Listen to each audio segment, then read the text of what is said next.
अस्सलामुअलैकुम। मेरा जहन आहिस्ता आहिस्ता जाग रहा था। नींद का वो खुमार जो इंजेक्शन लगने के बाद बिजली जैसी तेजी के साथ मेरी रगो पै में दौड़ गया था, बतदरीज कम हो रहा था। मुझे दरख्शां का जुमला याद आया। उसने बड़े खौफजदा अंदाज में मुझे बावर कराने की कोशिश की थी कि मेरी बेहोशी ने मेरे दुश्मनों को एक मौका फराहम कर दिया है, लेकिन मैं इस जुमले का मफहूम ना समझ सका। मैं अभी जहनी जिमनास्टिक में मसरूफ था कि समोरा की गरजदार आवाज़ मेरे कानों में गूंजी। तुम्हारी बाजी पलट चुकी है श्री कैलाश महाराज। तुमने बेवकूफ़ बनाने की खातिर जो ढोंग रचाया था वो भी खत्म हो गया। अब समोरा की बारी है। तुम्हें पछताना पड़ेगा समोरा। कैलाश की आवाज़ उभरी। सरदार बोगा को हालात का इल्म होगा तो वो तुम्हें कभी मुआफ़ नहीं करेगा। देवता उरू का अताब तुम्हें बर्बाद कर देगा। अब इन पुराने हरबों से काम नहीं चलेगा समुद्री देवता। समोरा ने मज़का उड़ाने वाला लहजा इख्तियार किया, फिर गरज कर बोला, अब मरने के लिए तैयार हो जाओ। बोगा को क्या जवाब दोगे? वो हमारा सरदार है, तुम उसे हमसे ज़्यादा नहीं जानते। समोरा ने गुराते हुए जवाब दिया। वह भोंपू को भीड़ चढ़ाकर मुकद्दस औरिगा को खुश करना चाहता था। उस वक्त तुम्हारे साथी ने उसे बचा लिया। अब तुम्हें कोई कुव्वत नहीं बचा सकेगी। जब मैं तुम्हें इस बेबसी की हालत में बोगा के रूबरू पेश करूंगा तो वह मुझे और मेरे साथियों को इनाम का मुस्तहिक करार देगा। तुमने कहा था कि घाटी वाली चट्टान से आगे आज तक तुम्हारे किसी आदमी ने कदम नहीं रखा। क्या वो सच था? जेकब ने सवाल किया। हाँ, हमने गलत बयानी से काम नहीं लिया था।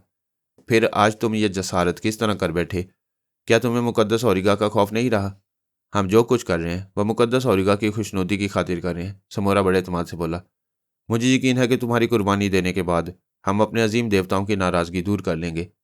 मैं बदस्तूर गनूदगी की हालत से दो चार था। मैंने हिम्मत करके आंख खोली तो चारों तरफ तारीकी का राज था और कुछ इंसानी हैवले मेरे इर्द गिर्द नजर आ रहे थे। मैंने अपने जहन पर जोर दिया तो यह हकीकत वाज़ेह हो गई कि जो कुछ मेरी निगाहें देख रही थी वो ख्वाब नहीं, एक जिंदा हकीकत थी। खौफ का एहसास बेदार हुआ तो गनूदगी की कैफियत जाती रही और मौका की नज़ाकत मेरी समझ में आ गई। हमारा ख्याल था कि बोगा और कबीले के लोग हमसे इस दर्जा खाइफ हो गए हैं कि दोबारा हमारे करीब आने की जरूरत नहीं करेंगे, लेकिन हमने दुश्मनों को कमज़ोर समझकर जिस खुशफहमी को अपने जहनों में जगह दी थी वो हमारी भूल थी, जिसका खुमियाजा हमें इस वक्त भुगतना पड़ रहा था। दरख्शां ने मुझे इसी खतरे की जानिब मुतवज्जा किया था। मैंने अपने साथियों के सिमत देखा। जेकब और कैलाश रस्सियों में जकड़े पड़े थे। साबरी को समोरा के दो साथियों ने पकड़ रखा था, लेकिन मेरा टॉमी वहां मौजूद नहीं था। मैंने उसे देखने की खातिर करवट लेने की कोशिश की तो कराह कर रह गया। सुमोरा और उसके साथियों ने मेरे हाथ पांव भी रस्सियों में मजबूती से जकड़ दिए थे। मुझे कैलाश या जेकब से हालात की तफसील दरियाफ्त करने की ज़रूरत नहीं पेश आई। मौका की नज़ाकत ने मुझे सब कुछ समझा दिया। मुझे बेहोशी का इंजेक्शन देने के बाद वो मेरी तरफ से मुतमईन हो गए थे।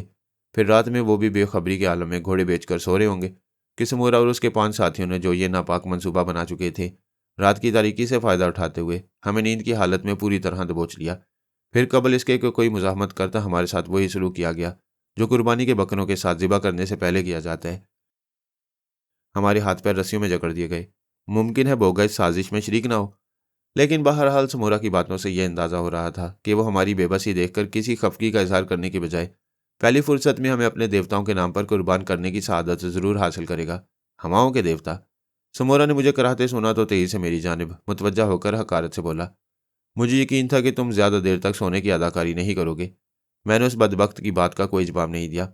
सबसे पहले अपनी अंगूठी को टटोला जो मेरी उंगली में बदस्तूर मौजूद थी। फिर रबीक को अपने सीने पर महसूस किया तो मुझे बेहद इत्मीनान हुआ। सुमोरा और उसके साथियों ने या तो इन चीज़ों को देखा नहीं या फिर वो उनकी अहमियत से नावाकिफ थे, इसलिए नज़रअंदाज कर गए। मेरी नज़रें बदस्तूर समोरा पर मरकूज थीं, जो मेरे सामने सीना ताने खड़ा मुझे कहर आलूद नज़रों से घूर रहा था। मेरे हाथ चूंकि पुश्त की जाने बांधे गए थे, इसलिए मैं रबीक के इस्तेमाल से कासिर था। एक सानी को मेरी निगाहों के सामने साए लहराने लगे। अगर ज़मींदोज़ मकबरे के हवाले से पेशतर वो उफ्ताद हमारे ऊपर पड़ी होती तो शायद मुझे इतना अफसोस ना होता, लेकिन दरख्शां को पा लेने के ख्याल ने मेरी मायूस ज़िंदगी में उम्मीद की जो शमा रोशन की थी, मैं उसे इतनी जल्दी बुझता देखने को तैयार नहीं था। मेरे जहन में रफ़ीकी का नाम उभरा। उन बेपनाह पुरस्रार कुव्वतों का ख्याल आया मैं जिनसे नवाकिफ था, लेकिन जैक्सन, जीनी और बोगा वगैरह इसकी तस्दीक कर चुके थे। मैंने समोरा को एक नज़र भर कर देखा। उसके आदमी हाथों में नेज़े लिए तैयार थे। हमारी जानिब से कोई पेशकदमी उन्हें सफाकी का मुजाहरा करने पर आमादा कर सकती थी। उनकी खूंखार नज़रों से दहशतनाक दरिंदगी झलक रही थी। समोरा, मैंने कुछ सोचकर सर्द लहजे में कहा, क्या तुम्हें उम्मीद है कि तुम हमें अपने साथ भूरी पहाड़ियों से वापस अपने कबीले तक ले जा सकोगे? कौन बचाएगा तुम्हें? समोरा ने मुस्कुराते हुए जहरीले अंदाज में सवाल किया। मुकद्दस औरिगा, कैलाश ने मेरे होश में आ जाने के बाद ताज़ा दम होकर कहा। हम तुम्हारे देवता के मेहमान हैं। क्या हमें तकलीफ पहुंचाकर तुम अपने अजीम देवताओं को नाराज़ करोगे? औरिगा ने तुम्हें मेहमान बनाया होता तो हम घाट वाली चट्टान से आगे बढ़ते ही उसके अताब का निशाना बन गए होते। समोरा, तुम नादानी कर रहे हो। मैंने तेवर बदल कर तहकमाना अंदाज इख्तियार किया। जिंदगी चाहते हो तो हमें आज़ाद कर दो, वरना तुम अपनी आसमानी कुव्वतों का इस्तेमाल करोगे। क्यों हवाओं के देवता? समोरा ने मेरा मजाक उड़ाया तो मेरा चेहरा गुस्से से सुर्ख हो गया। मैंने खुदा को याद करके जोर लगाया तो खुद मेरी हैरत की कोई इंतहा न रही। खजूर की मजबूत रस्सियां जो मेरे जिस्म को जकड़े हुए थीं, कच्चे धागे की मानंद कई टुकड़ों में टूटकर बिखर गईं। मैं तेजी से उठकर अपने कदमों पर खड़ा हो गया। सुमोरा और उसके साथी मुझे हैरत से आंखें फाड़ फाड़ कर देख रहे थे। जेकब के लाश और साबरी की निगाहें भी खुली की खुली रह गईं। तुमने ओरिगा की सरहद में कदम रखकर अपनी मौत को दावत दी है, अब अपना अंजाम भी देख लो। मैंने गरज कर कहा और रफीकी को दिल में आवाज़ दी। फिर जो कुछ हुआ उसने मेरी अक्ल भी खब्त कर दी।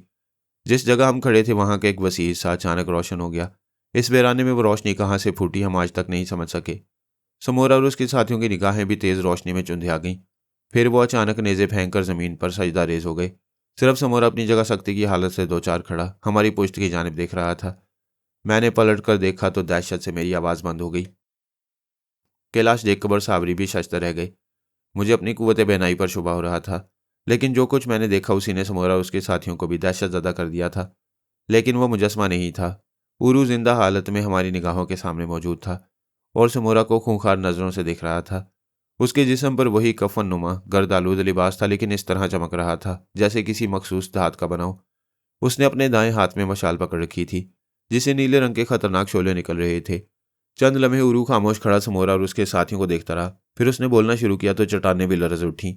ऐसा महसूस होता था जैसे खौफनाक और स्याह बादल पुरशोर आवाज में गरज रहे हों।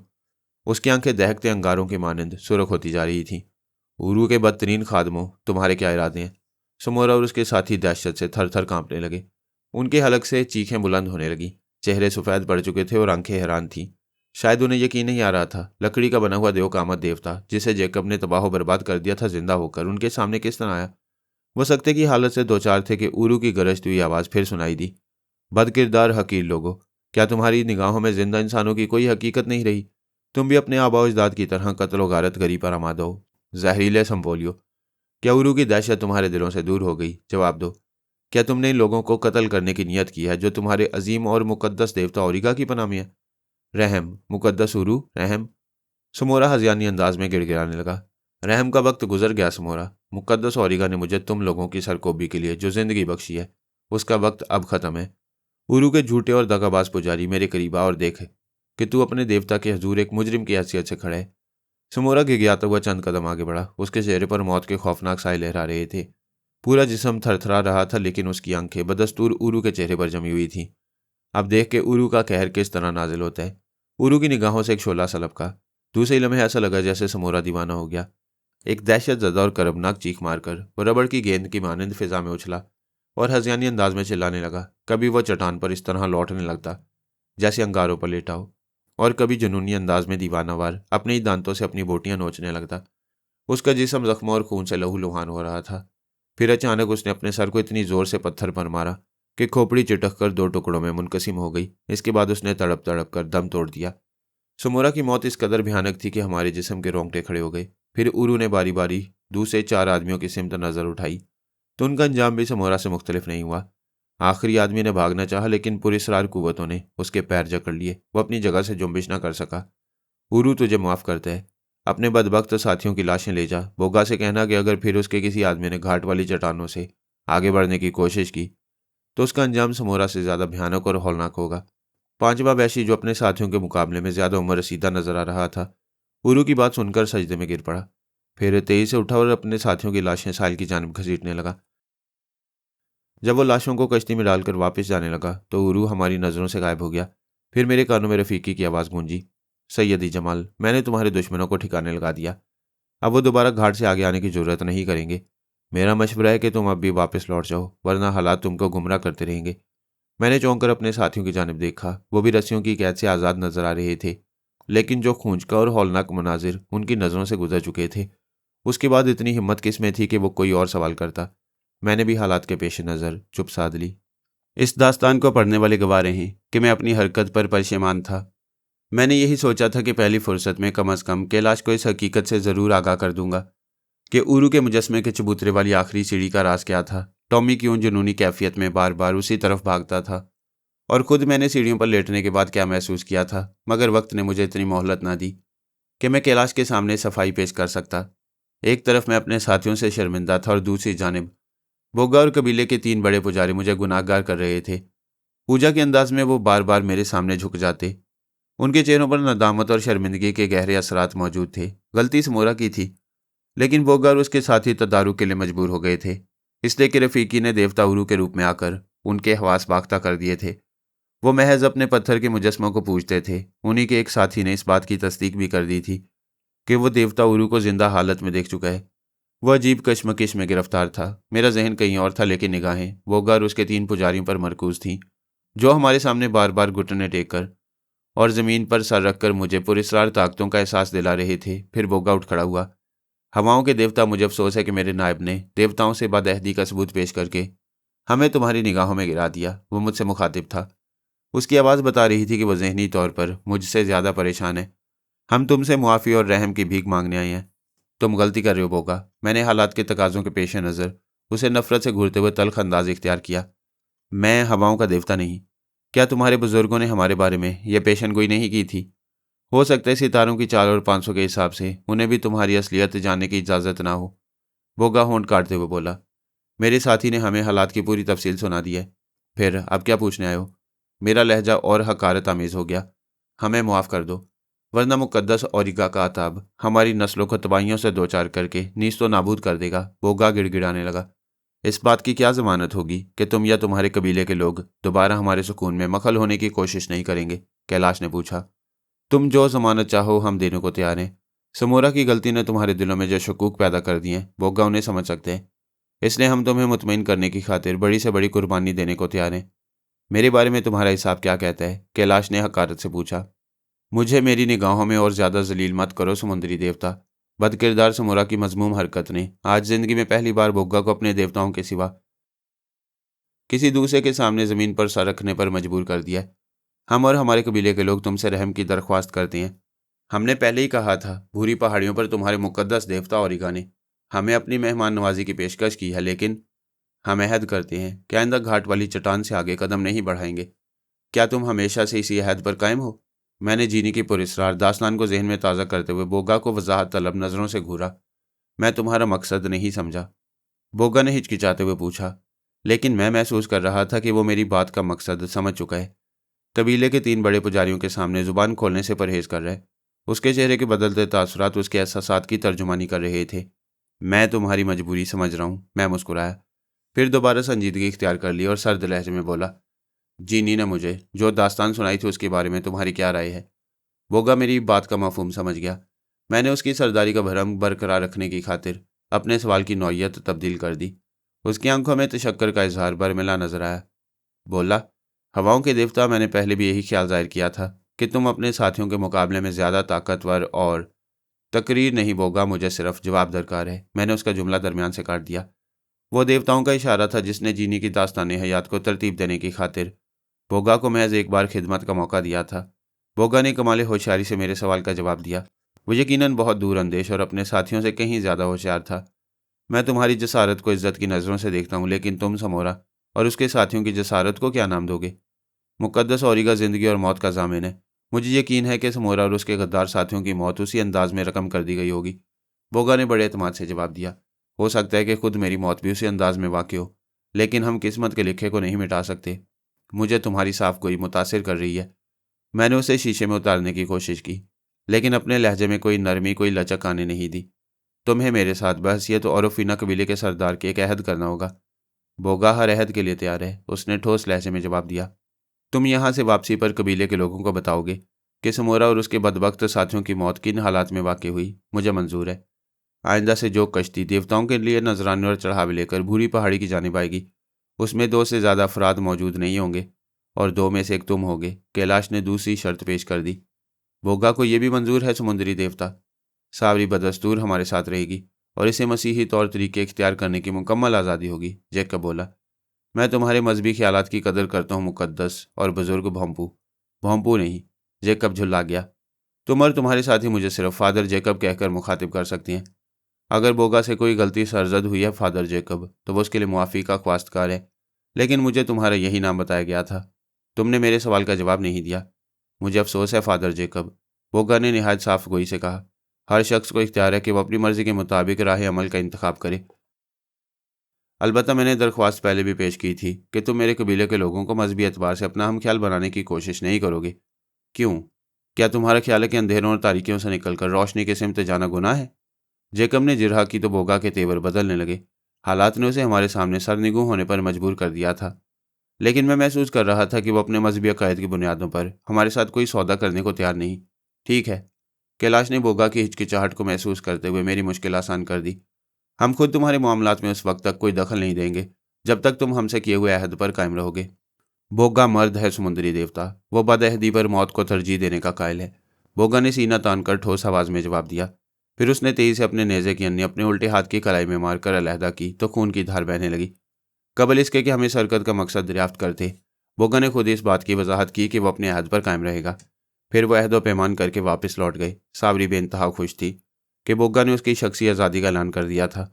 जेकब इस बात पर बुरी तरह तिलमिला रहा था कि कैलाश ने उसके और बोगा के दरमियान मजहबी बहस में दखल अंदाजी क्यों की, और कैलाश की निगाहें बदस्तूर मुझसे शाकी नजर आ रही थीं। मैं सावरी और जैकब की मौजूदगी में जुबान खोलने से कासिर था। चुनाचे मैंने तजवीज़ पेश की कि नजराने और चढ़ावों को खुले आसमान के नीचे से हटाकर गार के धाने के अंदर पहुंचा दिया जाए ताकि वो महफूज रह सकें। जेकब ने कैलाश की जानिब घूरते हुए आगे बढ़कर एक टोकरी उठाई और मुंह ही मुंह में कुछ बुदबुदाता हुआ गार की सिमत चल दिया। सावरी ने दूसरा थैला उठा लिया और जेकब के ताक़ुब में कदम उठाने लगी। कैलाश आगे बढ़ा तो मैंने उसका हाथ थाम लिया। मेरे दोस्त, मैं जानता हूँ कि तुम मुझसे खफा हो। मैंने बड़े खुलूस से उसे मुखातिब किया। मुझे बोगा की एक बात ने बहुत ज़्यादा मुतासिर किया है, कैलाश ने बड़ी खूबसूरती से कहा। उसने कहा था कि हर शख्स को इख्तियार है कि वह अपनी मर्जी के मुताबिक राह अमल इख्तियार करे। कैलाश, मैं उसके गहरे तंज पर तड़प उठा। मुझे गलत मत समझो, मैं तुम्हें यकीन दिलाता हूँ कि मैं तुमको अपना राजदार समझता हूँ, लेकिन जेकब पर उसकी बचकाना तबीयत के पेश नज़र हर बात वाजे नहीं की जा सकती। क्या मतलब? मैं तुम्हें बताना चाहता था कि तुमने उरू के मुजस्मे के चबूतरे पर मेरी जिस कैफियत को ब्लड प्रेशर का नाम दिया था वो गलत था, और मैंने जवाब में अपनी जिस कैफियत का इजहार किया वो भी झूठ था।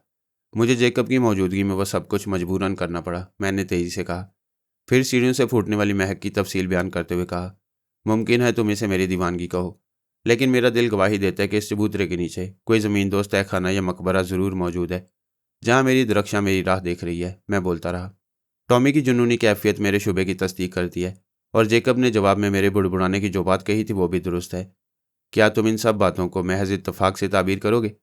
हो सकता है कि तुम्हारा अंदाज़ा दुरुस्त हो और मुजस्मे के नीचे कोई तहखाना या मकबरा मौजूद हो, लेकिन क्या तुम मुझे ये बताना पसंद करोगे कि तुमने रस्सियों की बंदिश से खुद को किस तरह आज़ाद किया था?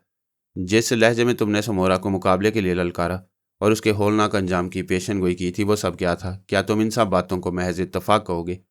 एक लम्हे को मेरे दिल में आई कि उससे सब कुछ बता दूं, लेकिन फिर मुझे जीनी का ख्याल आ गया। दरख्शां की रूह ने भी मुझसे यही दरख्वास्त की थी कि मैं रबीक और मजजूब से हासिल की हुई अंगूठी के राज को किसी और पर जाहिर न करूं।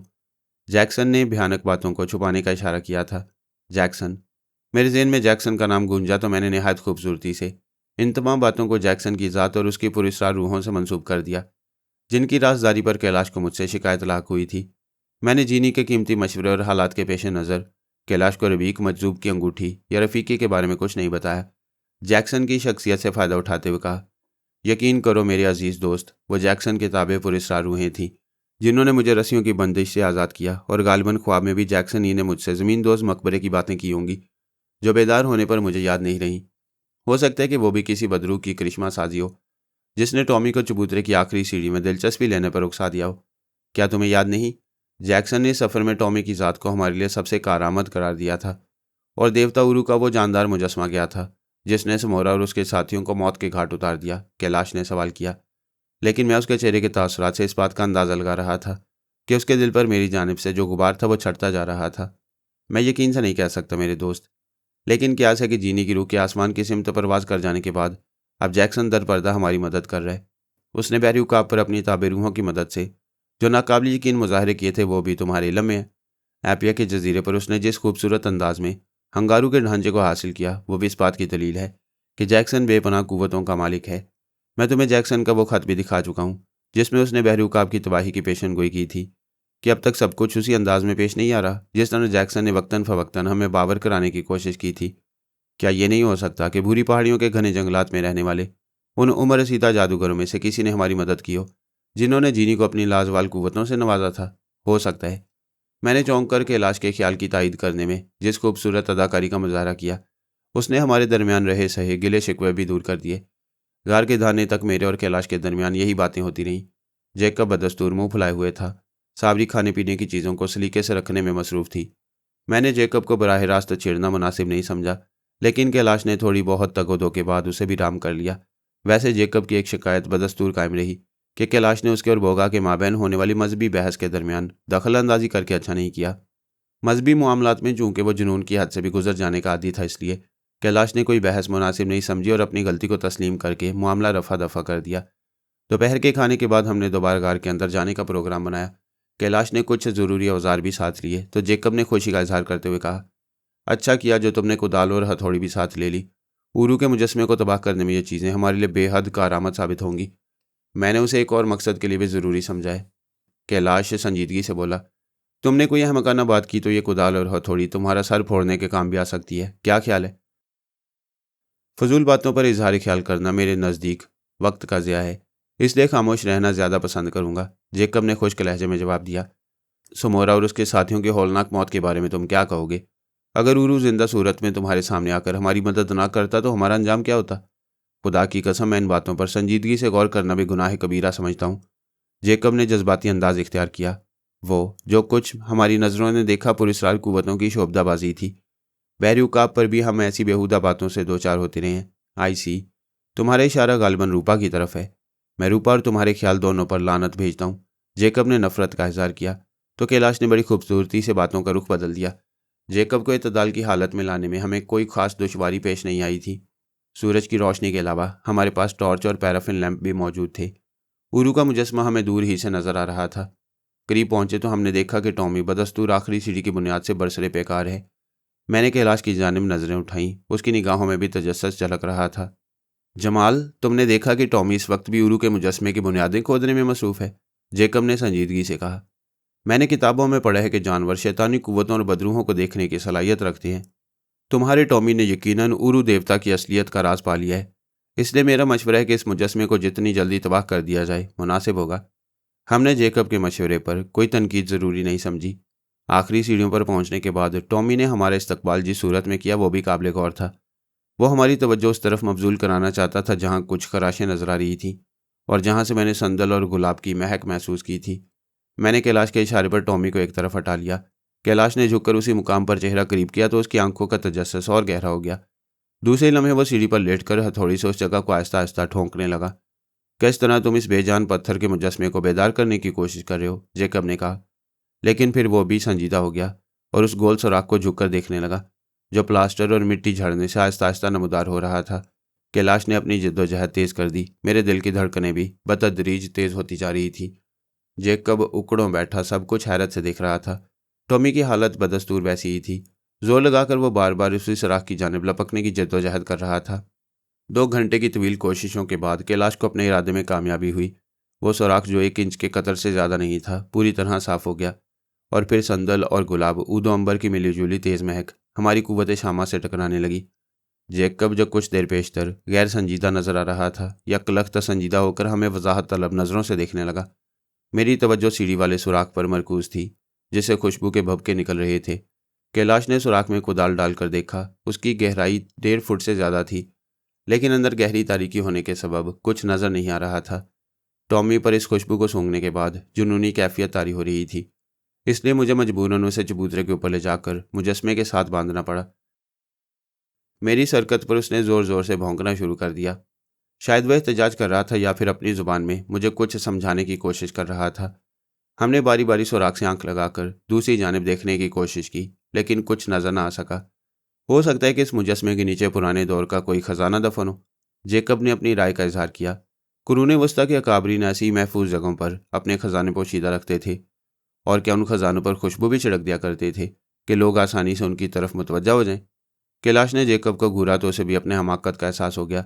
फिर फ़ौरन ही उसने चौंकते हुए कहा, कैलाश, कहीं ये वही ज़मीन दोज़ मकबरा तो नहीं जिसका जिक्र जमाल ने ख्वाब में किया था? अब तुमने एक जहानत की बात की है, मगर इस सुराख का क्या मतलब है? जैकब ने बदस्तूर संजीदगी से कहा। टॉमी की इस जगह से खास दिलचस्पी भी खालिया जिल्लत नहीं हो सकती। कहीं ऐसा तो नहीं कि सुराख के अंदर कोई मैकेनिज्म हो जो मकबरे का रास्ता दरियाफ्त करने की खातिर मौजूद हो, लेकिन हमें नजर ना आ रहा हो। जेकब की बात सुनकर ना जाने क्यों मेरे खून की गर्दिश तेज हो गई। मैंने धड़कते हुए दिल से कुदाल हाथों में पकड़कर सुराख में डाला और दाएं बाएं जोर लगाने लगा। एक बार जब मैंने ऊपर की जानिब ताकत सरफ की तो हम सभी हैरत से उछल पड़े। जेकब का अंदाजा दुरुस्त साबित हुआ था। वो पूरा चबूतरा जिस पर देवता उरू का देव कामत मुजस्मा नस्ब था, पुरशोर गिड़गिड़ाहट की आवाज़ के साथ आगे की जानिब दायरे की शक्ल में तेजी से सरकने लगा। अगर हम फौरन ही उछलकर एक सिमत ना हटते तो सैकड़ों टन वजनी पत्थर के नीचे आकर पिस गए होते। टॉमी ने जोर जोर से भौंकना शुरू कर दिया और हम हैरत से आंखें फाड़े उस रास्ते को देखने लगे जो चबूतरा सरकने से पैदा हो रहा था। हम बाल बाल बचे थे। एक लम्हे की देर हो जाती तो उरू देवता के मुजस्मे का चबूतरा हमें किसी चक्की की तरह पीस कर रख देता। टॉमी के जोर जोर से भौंकने की सदाए बाज गश्त दूर दूर तक गूंजती रही। मैंने लपक कर उसे खोला तो उसने भौंकना बंद कर दिया। जस्त लगाकर वहां गया जहां जेकब और कैलाश तस्वीरें हैरत बने उस रास्ते को देख रहे थे जो चबूतरा सरकने से नमूदार हो रहा था। तकरीबन 10 मिनट तक वजनी पत्थरों की गिड़गिड़ाहट की आवाज़ें गार में गूंजती रहीं, फिर खामोशी तारी हो गई। उरू का तवीलुल कामत मुजस्मा नीम दायरे की शक्ल में घूमकर एक जानिब हो गया और अब हमारे सामने वो सीढ़ियां मौजूद थी जो हमें किसी ज़मीन दोस्त तहखाने या मकबरे तक पहुंचा सकती थी। टॉमी जुनूनी अंदाज में सीढ़ियों की जानिब जस्त लगाने को तैयार था, लेकिन मैंने उसके गले में पड़े हुए पट्टे को मजबूती से जकड़ लिया। भीनी भीनी तेज खुशबू अब हमें अपने नथनों में चुभती हुई महसूस हो रही थी। कैलाश ने लैंप की रोशनी सीढ़ियों पर डाली। हर चंद के इन सीढ़ियों पर गर्दो गुबार जमा था, लेकिन वह ठोस पत्थर की बड़ी बड़ी सिलों को काटकर निहायत खूबसूरती से बनाई गई थी और अपने मेमार की महारत का मुंह बोलता सबूत थी। कैलाश ने झुककर गर्द साफ की तो मालूम हुआ कि सीढ़ियां भी संगमरमर की बनी हुई थीं, लेकिन उनकी सफ़ेद रंगत वक्त के हाथों धुंधला गई थी। यह क्या हमाकत कर रहे हो? जेकब ने कैलाश को झुकते देखकर तेजी से कहा। जमाल, कैलाश ने जेकब की बात यकसर नज़रअंदाज करते हुए मुझे मुखातिब किया। क्या तुम देख रहे हो कि यह गोल जीने 10-12 की तादाद तक नजर आ रहे हैं, लेकिन उसके आगे घुप अंधेरा है? क्या ख्याल है हम भगवान का नाम लेकर नीचे उतरना शुरू करें? मैंने झुककर कैलाश की बात की तस्दीक करना चाही तो पट्टे पर एक पल को मेरी गिरफ्त ढीली पड़ी और टॉमी जोर लगाकर मेरे हाथों से निकल गया। दूसरे ही लम्हे वो सीढ़ियों पर नीचे की जानिब दौड़ता हुआ हमारी नज़रों से ओझल हो गया। टॉमी! मैंने करख्त आवाज़ में उसे पुकारा, लेकिन उसने मेरी आवाज़ पर कोई ध्यान नहीं दिया। खुदा की कसम, अगर मुझे इल्म होता कि तुमने ख्वाब की हालत में जो कहा है वो दुरुस्त साबित होगा तो मैं अपनी ज़ुबान बंद ही रखता। जेकब ने अपने सीने पर उंगली से स्लीप का निशान बनाते हुए कहा। क्या तुम खौफजदा हो? कैलाश ने पूछा। बात खौफ या दहशत की नहीं, लेकिन मेरे नज़दीक किसी के मकबरे में यूं दंदनाते हुए दाखिल होना किसी मकान में नकब लगाने से ज़्यादा बदतर गुनाह है। ठीक है, तुम यहीं रुककर हमारा इंतज़ार करो। मैं और कैलाश नीचे जा रहे हैं। अक्ल के नाखुन लो जमाल। अगर ज़मींदोज़ मकबरे की सीढ़ियों का रास्ता किसी मैकेनिज़्म से नमूदार हो सकता है तो अंदर दूसरे मैकेनिज़्म भी ज़रूर होंगे। हमारी ज़रा सी गलती या जल्दबाजी हमें भी इसी मकबरे में जिंदा दफन कर देने को काफ़ी होगी। जेकब का ख्याल अपनी जगह दुरुस्त हो सकता था, लेकिन दरख्शां को पा लेने के ख्याल ने मुझे दीवाना कर दिया। टॉमी के हलक से ज़ोर ज़ोर से खारिज होने वाली खुरखुराहट की आवाज़ें आना बंद हो चुकी थीं। मैंने टॉर्च की रोशनी में पहले जीने पर कदम रखा तो जेकब ने मेरा हाथ थाम लिया। वह मुझे रोकना चाहता था, लेकिन मैंने उसका हाथ झटक दिया और तेज़ी से जीने तय करने लगा। मुझे इतना होश कहाँ था कि जीनों की तादाद गिनता, मगर एक जीने पर कदम रखते ही मेरे कदम यकलख्त रुक गए।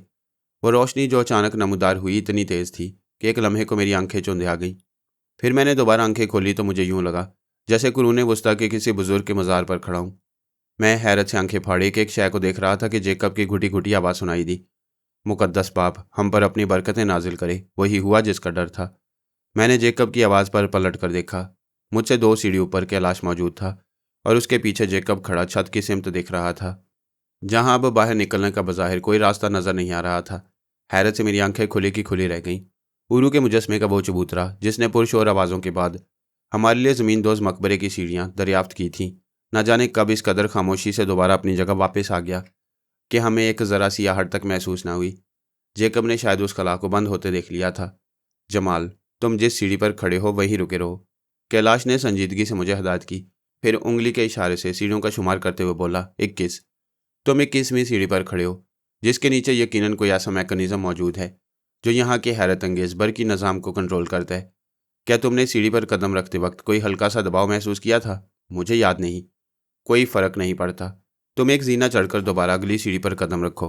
अगर मेरा अंदाज़ा दुरुस्त हुआ तो रोशनी का निज़ाम मुअत्तल हो जाएगा और इस अमल को दोहराने से मकबरा दोबारा जगमगा उठेगा।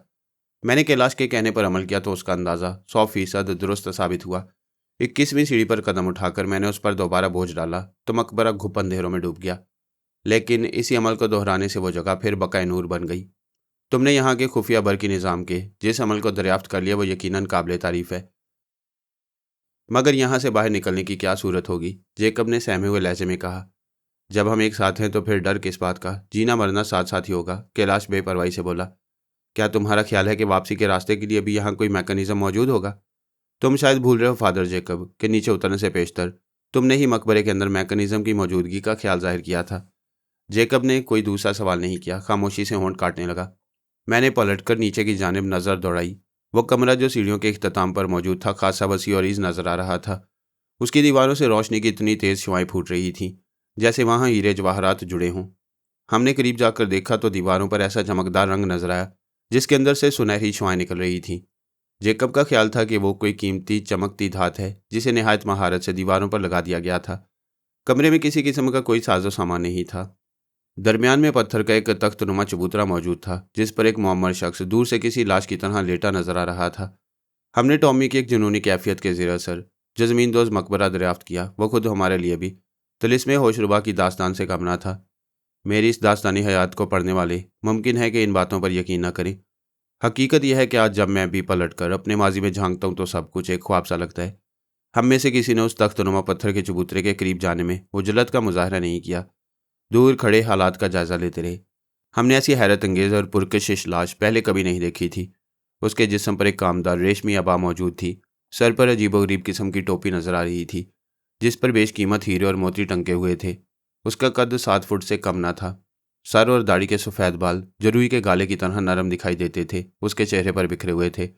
हम सकते के आलम में उसे घूरते रहे। इतना नूरानी और पुरकशिश चेहरा हमने कभी ख्वाब में भी नहीं देखा था। अगर ये भी कोई मुजस्मा है तो मैं इसे संग तराशी का एक नाकाबिल यकीन शाहकार कहूँगा। कैलाश ने मोहरे सकूत तोड़ी।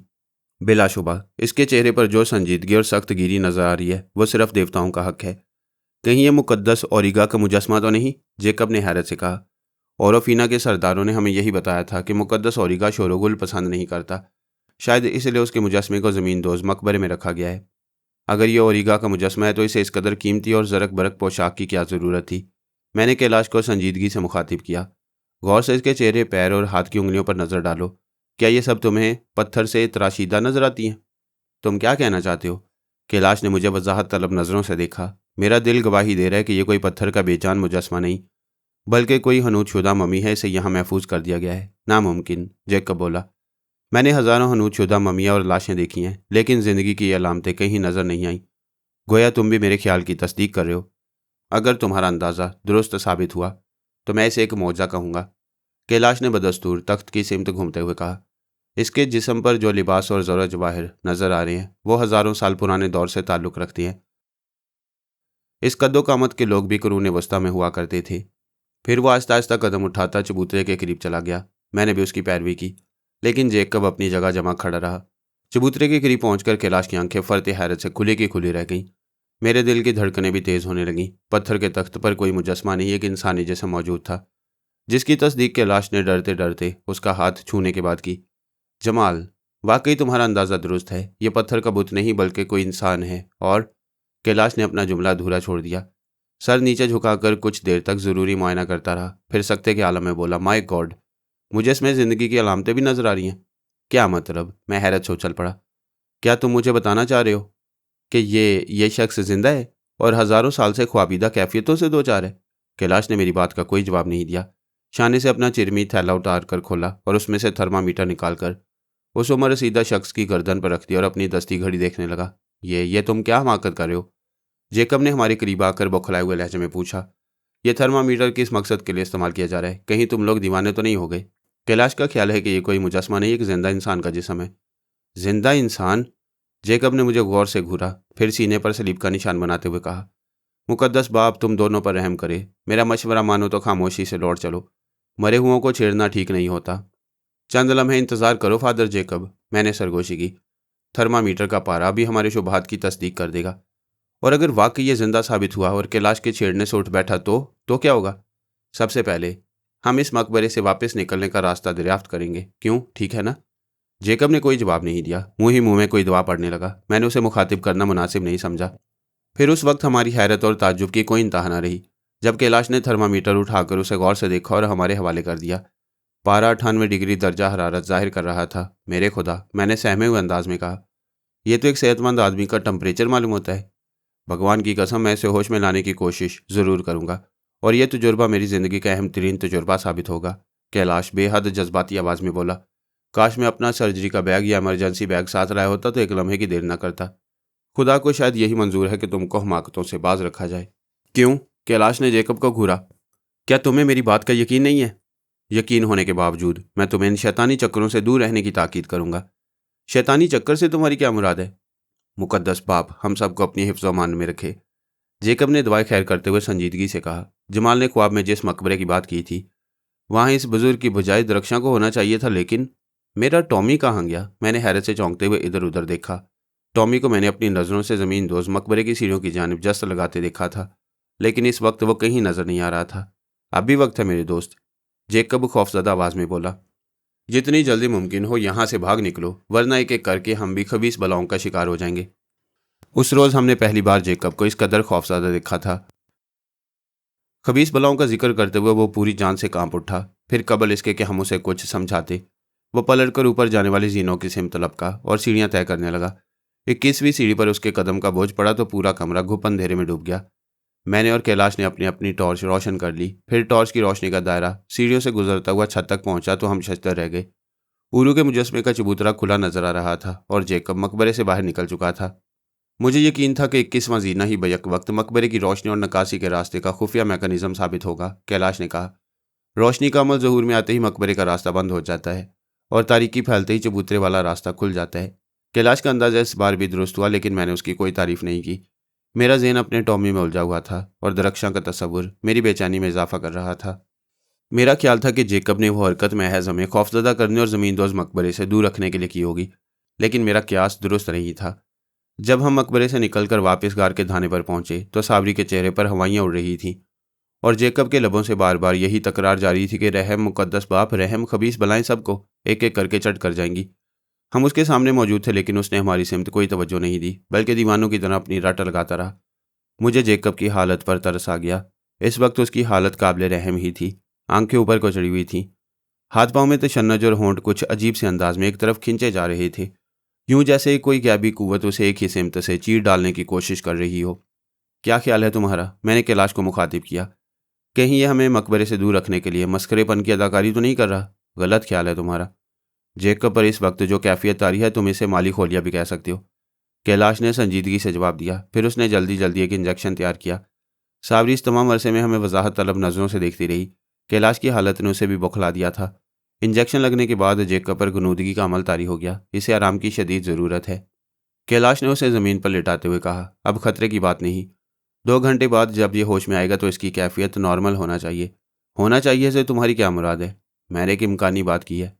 मैंने जेकब के चेहरे पर नज़र डाली। ख्वाब की हालत में वो बेहद मासूम नज़र आ रहा था।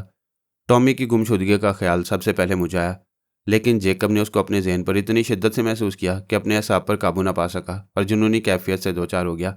कैलाश, मैंने झुरझुरी लेते हुए कहा, अगर मकबरे का खुफिया रास्ता दोबारा ना खुलता और जेकब गुप अंधेरे में उसी बरकरफ्तारी से जीने तय करता रहता तो इसका अंजाम क्या होता? खौफ से दो चार होने की हालत में अगर सर पर कोई शदीद चोट आ जाती तो फिर यह भी मुमकिन था कि जेकब अपनी याददाश्त खो बैठता या हमेशा के लिए पागल हो जाता। कैलाश ने नब्ज़ की रफ्तार देखते हुए कहा, भगवान का शुक्र है कि नब्ज़ ठीक चल रही है। दौरान खून भी बतदरीज नॉर्मल हो रहा है। साबरी कभी मेरा और कभी कैलाश का मुंह तकने लगी। वो इस वक्त जेकब के सराहने बैठकर उसके सर को आहिस्ता आहिस्ता सहला रही थी। चेहरे पर तशवीशनाक तासुरात नुमाया थे। उसे यही अंदाज़ा लगाया जा सकता था कि उसने जेकब को पेश आने वाले हादसे को बड़ी संजीदगी से दिल पर महसूस किया है। ये सब कुछ कैसे हो गया? उसने कुछ देर बाद कैलाश से पूछा। क्या गार के अंदर कोई ज़मीन दोज? हाँ, कैलाश की बजाय मैंने जल्दी से कहा। हमने एक ज़मीन दोज मकबरा तलाश कर लिया है। फादर जेकब वहाँ के पुरस्कार माहौल को देखकर खौफज़दा हो गया। लेकिन कोई खतरे की बात नहीं, मैंने साबरी को तसल्ली दी। और ऐसी सूरत में कि जब तुम्हारी जैसी खूबसूरत और नेक दिल खातून फादर जेकब की खिदमत कर रही है तो उसे कोई नुकसान नहीं पहुंचेगा। कैलाश ने साबरी को दिलासा देने की कोशिश की। वो टॉमी, वो कहाँ गया? साबरी ने जल्दी से अपना हाथ खींचते हुए संजीदगी से पूछा। मेरा ख्याल है कि वो अभी तक गार के अंदरूनी असरार में दिलचस्पी ले रहा होगा। कैलाश बेपरवाही से बोला। क्या वो मकबरा वीरान था? सावरी अपना जुमला नामुकम्मल छोड़कर हम दोनों को घूरने लगी। उसके चेहरे पर संजीदगी की जगह वहशत के सहमे सहमे साए उमड़ने लगे। सावरी, कैलाश ने उसे गौर से देखते हुए नरम आवाज में पूछा, क्या जेकब ने यहाँ आने के बाद तुमसे कुछ कहा था? नहीं, बस एक ही रट लगा रखी थी कि खबीस बलाएं सबको एक एक करके चट कर जाएंगी। तुमने मकबरे के बारे में कोई सवाल किया था? क्या वहाँ मुकद्दस औरिगा तो नहीं सो रहा था? ये ख्याल तुम्हारे ज़हन में किस तरह आया? मैंने चौंकते हुए पूछा। मैंने ये बात बारहा सरदार बोगा और सुमुरा की जुबानी सुनी है कि भूरी पहाड़ियों के गार में देवताओं का देवता मुकद्दस औरिगा महव ख्वाब है, और वो जो उसकी नींद में खलल अंदाज होता है, औरिगा की रूह पलक झपकते में उसे चट कर जाती है। नहीं, मैं टॉमी के ख्याल से तकरीबन चीख उठा। हो सकता है कि बोगा और सुमुरा ने महज कबीले वालों को भूरी पहाड़ियों से दूर रखने की खातिर ऐसी हौलनाक कहानियां गढ़ रखी हों। साबरी ने बेहोश जेकब के मासूम चेहरे पर एक नज़र डालते हुए कहा, लेकिन वो बातें अगर मन घड़त हैं तो फिर फादर जेकब किन खबीस बलाओं का जिक्र कर रहे थे? कौन किसे चट कर गया? इत्मीनान रखो, जो कुछ तुम सोच रही हो वो महज तुम्हारा वहम और एक इत्तफाकी हादसा है, कैलाश संजीदगी से बोला। फिर उसने मेरे मना करने के बावजूद मकबरे के बारे में पूरी तफसील दोहरा दी, सिर्फ खुफिया रास्ते के खुलने और बंद होने के अजीबोगरीब तरीके को हज़फ कर गया। साबरी बेहद संजीदगी से आंखें फाड़े कैलाश को तकती रही। फिर जब टॉमी का जिक्र आया तो उसके चेहरे पर खौफ के साए फैलकर गहरे होने लगे। वो अपना निचला होंठ दांतों के दरमियान पूरी शिद्दत से भंबोड़ रही थी। क्यों? क्या तुम्हें यकीन है कि औरिगा की रूह हमारे टॉमी को हड़प कर गई होगी? कैलाश ने मुस्कुराते हुए कहा, क्या तुम इन फरसूदा बातों पर यकीन रखती हो? तुमको हालात का अंदाज़ा नहीं है, साबरी झुरझुरी लेकर बोली। और अफीना कबीले में रहकर मेरी नज़रों ने जो कुछ देखा है वो दुनिया का कोई समझदार और बाशऊर शख्स तस्लीम नहीं करेगा, लेकिन मैंने वो सब कुछ अपनी निगाहों से देखा। बदबख्त और सोकारू के कालेलम को तुम क्या नाम दोगे? और क्या तुमने सिफली के बारे में कभी कुछ नहीं पढ़ा? मैं इसके अलावा भी और बहुत कुछ जानता हूँ, लेकिन तुम यकीन करो कि वो मुअम्मर शख्स जो ज़मीन दोस्त तय खाने में महवे ख्वाब है कोई देवता नहीं हो सकता। फिर वो कौन होगा? कोई बहुत बड़ा आलिम और साइंसदान। देवताओं की कुव्वत के आलमों और साइंसदानों से कम होती है? साबरी ने मासूमियत से सवाल किया तो कैलाश लाजवाब हो गया। मैं किसी खामोश तमाशाई की तरह बज़ाहिर कैलाश और साबरी की दिलचस्प गुफ्तगू सुन रहा था, लेकिन मेरा जहन बदस्तूर टॉमी में उलझा हुआ था। वो जिस अंदाज में अचानक गायब हुआ था वो हैरत अंगेज ही था। मकबरे की दीवारों का जायजा लेते वक्त मैंने वहाँ दूसरे कमरे के इम्कान पर भी गौर किया था, लेकिन मुझे मायूसी हुई। रफ़ीकी ने कहा था कि मेरा गौहर मकसूद उसी गार के अंदर मौजूद है और टॉमी मेरी राहबरी करेगा। मैंने टॉमी के जरिए वो मकबरा तलाश कर लिया जिसका जिक्र रफ़ीकी ने किया था। हालात की कड़ियाँ वाक़यात के पेश नज़र एक दूसरे से बड़ी मरबूत नजर आती थीं, लेकिन दरमियान की एक कड़ी यानी मेरा टॉमी गायब हो गया था। मैंने दिल को बहलाने की खातिर एक और नतीजा अखज़ किया।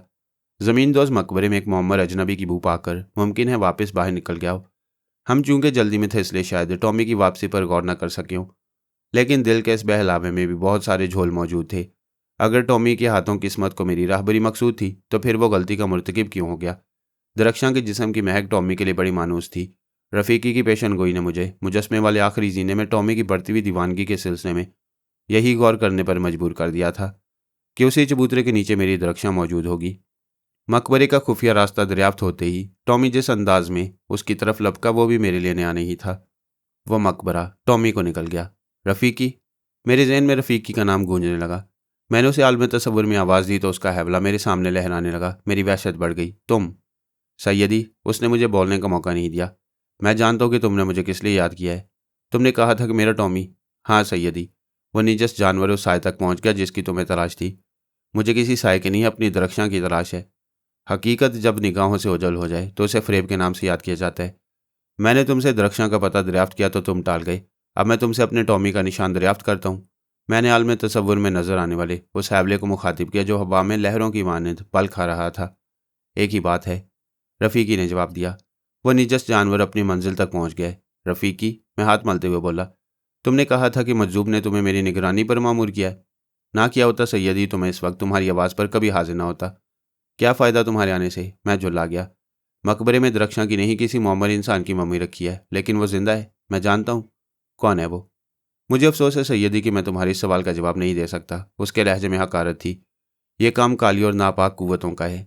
जीनी का बयान था कि यहाँ घने जंगलात में मुअम्मर और तवील उमर जादूगरों का बसेरा है। मैंने कुछ सोचकर पूछा। हाँ, उसने गलत बयानी नहीं की थी। ओह, वो मुझे नज़र क्यों नहीं आते? मैं उन्हें देखना चाहता हूँ। कभी इस अंगूठी को भी चूम लिया करो सैयदी, जो तुमने खुदा के बरगजीदा बुजुर्ग से हासिल की है, हालांकि तुम इसके अहल नहीं थे। तुम शायद मुझे टालने की कोशिश कर रहे हो। मुझे टॉमी और दरख्शां का पता दरकार है। मेरे लहजे में करख्तगी आ गई।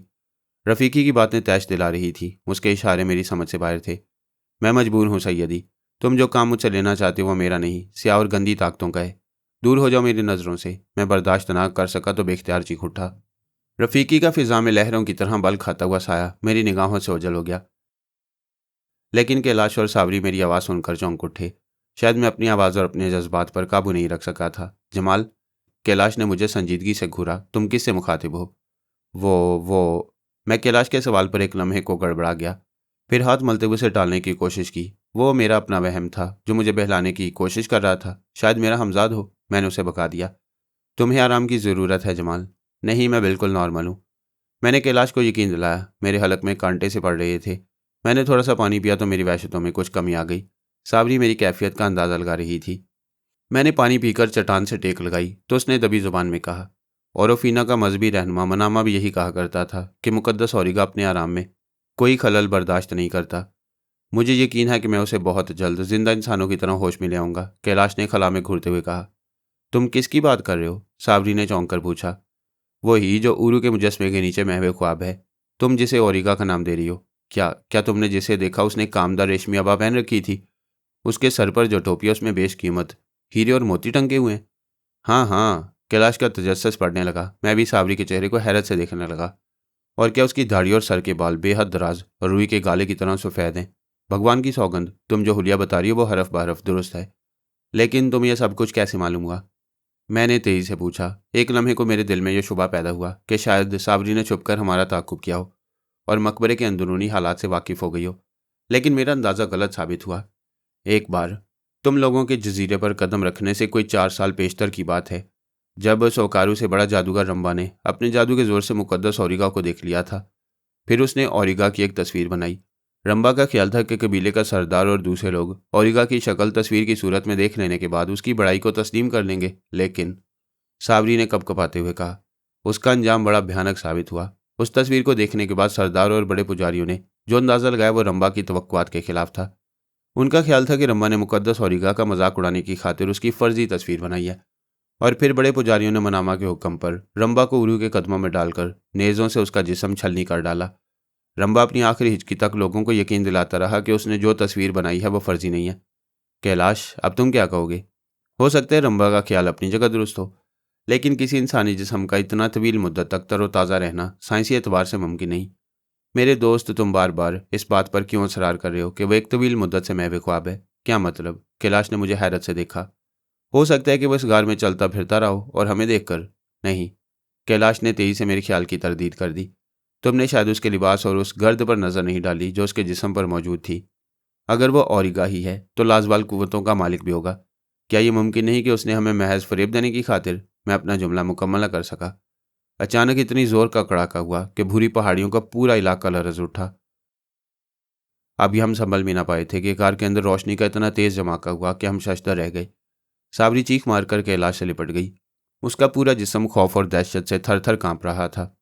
कैलाश और मैं एक दूसरे को वजाहत तलब नज़रों से देखने लगे। हमने उस गरजदार आवाज़ और रोशनी के चमक कर गायब हो जाने पर कोई तबसरा नहीं किया। लेकिन शायद कैलाश के जहन में भी एक पल को वो ख्याल उभरा था जो मैं सोच रहा था। मुकद्दस औरिगा की रूह को अपने बारे में हमारी रायज़नी पसंद नहीं आई और वह पुरस्रार अलामतें उसके गुस्से का इजहार थी। सावरी की हालत उस मासूम परिंदे से मुख्तलिफ नहीं थी जो शिकारी की गोली से बाल बाल बच गया हो।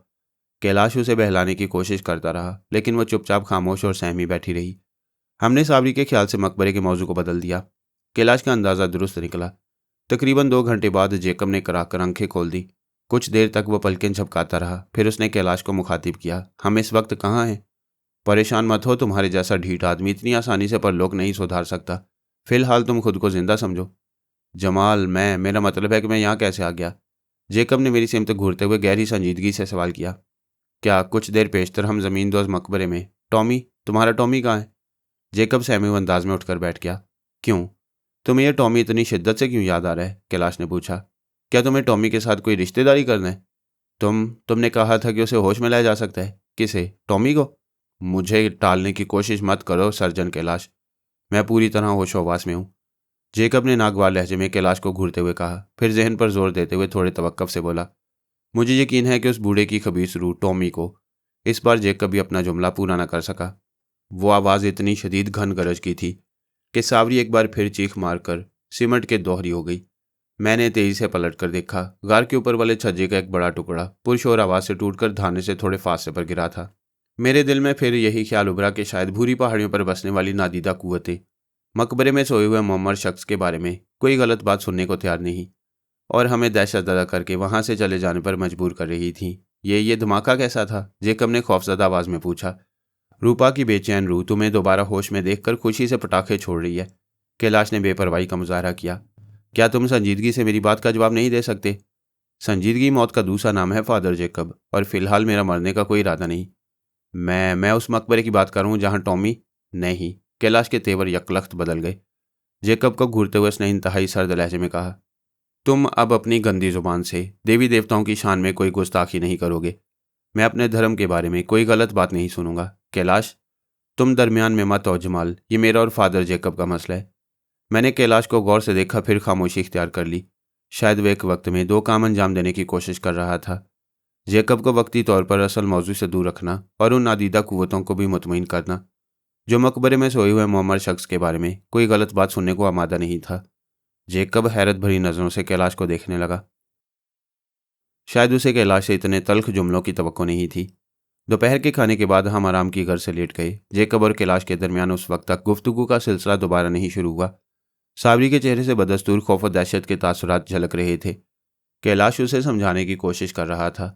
मैं कुछ देर तक उनकी बातें सुनता रहा, फिर करवट बदल कर आंखें बंद कर ली। जहन थका हुआ था, इसलिए मैं जल्द ही सो गया। वो कोई दूर की आवाज़ थी जो मुझे नींद से बेदार करने की कोशिश कर रही थी। मुझे यूं महसूस हुआ जैसे मेरे कान के नज़दीक कोई चीज़ संगलाख ज़मीन पर सरसरा रही हो, लेकिन उसकी आवाज़ बहुत दूर से आ रही थी। मैंने अपनी वहशत को दूर करने की खातिर आंखें खोल दी और फिर एक चीख मेरे हलक के अंदर ही घुट कर रह गई। मैं फटी फटी खौफजदा नज़रों से उस स्याह रंग के बिच्छू को देखने लगा जो जिसामत में किसी बड़े कछुए की मानंद नजर आ रहा था। मैंने अपनी ज़िंदगी में इतना बड़ा बिच्छू पहले कभी नहीं देखा। वह मेरे करीब महज चंद फुट के फासले पर रींग रहा था। मेरी आंख खुली तो वह तेजी से मेरी तरफ पलटा। हमला करने के अंदाज में अपना डंक फिजा में नीम दायरे की सूरत में बुलंद करके मेरी जानिब बरक रफ्तारी से बढ़ा, मगर यूं रुक गया जैसे उसकी कुव्वत बेनाई उसका साथ ना दे रही हो। चंद सानिये वह बेहिस हरकत रहा, फिर अचानक उसने पलट कर कलाबाजी खाई और फिर मेरी निगाहों ने जो कुछ देखा उसने मेरे रहे सहे हवास भी गुम कर दिए। मैंने बुजुर्गों की जुबानी सुना था कि सांप जब 1000 साल की उम्र पा लेता है तो अपनी जून बदल सकता है और एक कालब से दूसरे कालब में जाने की ताकत पा लेता है, लेकिन किसी बिच्छू को जून बदलते नहीं सुना था। मेरा जिस्म सरतापा कांप उठा। मैं खौफजदा नज़रों से उस तवील कामत और करीहुल सूरत शख्स को देखने लगा जो मेरे सामने खड़ा मुझे खूंखार नज़रों से देख रहा था। उसके जिस्म की रंगत गहरे भूरे रंग की थी। उसके बदन पर उगे हुए बड़े बड़े घनेरी बालों ने सतरपोशी कर रखी थी। उसके हाथ उसके जिस्म की मुनासबत से कुछ ज्यादा ही लंबे नजर आ रहे थे। नाखून बेहद गलीज और बड़े बड़े थे। चेहरे पर बड़े बड़े बड़े बालों की लट्टें झूल रही थी। आंखों के हल्के किसी वीरान गार की मानंद थे और पुतलियों की जगह आग के शोले दहकते नजर आ रहे थे। बेजा ना होगा अगर मैं ये कहूं कि इस वक्त मैं दुनिया का 8वां सबसे ज्यादा भयानक और पुरस्कार अजूबा देख रहा था। मुझे अपनी रगों में दौड़ता हुआ खून मुंजमद होता महसूस हुआ। दिल की धड़कनें हर लम्हा तेज होती जा रही थी। चंद सानिये वो अजीबोगरीब मखलूक मुझे कहरालूद और शोलाबार नजरों से घूरती रही।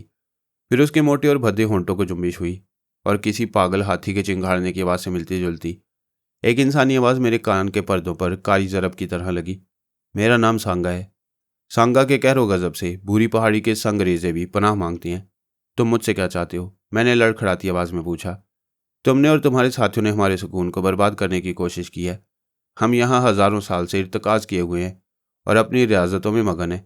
तुमने इसे दरहम बरहम करने की जसारत की है। उसका लहजा करख्त हो गया। तुमने हमारे अजीम देवता औरिगा की शान में बेहूदगी की है। उसे नींद से बेदार करने के बारे में सोच रहे हो? क्या वो मोहम्मद शख्स? हाँ, वही हमारा मुकद्दस देवता है। उसी ने सांगा को पुरस्कार उलूम की तालीम दी है। हम घने जंगलात के बासी उसी की पूजा करते हैं। वो हमारे दरमियान ना होता तो हमारा वजूद ना जाने कब का भूरी पहाड़ियों के इलाके समेत समुंदर की तहों में गर्क हो चुका होता। वो बोलता रहा।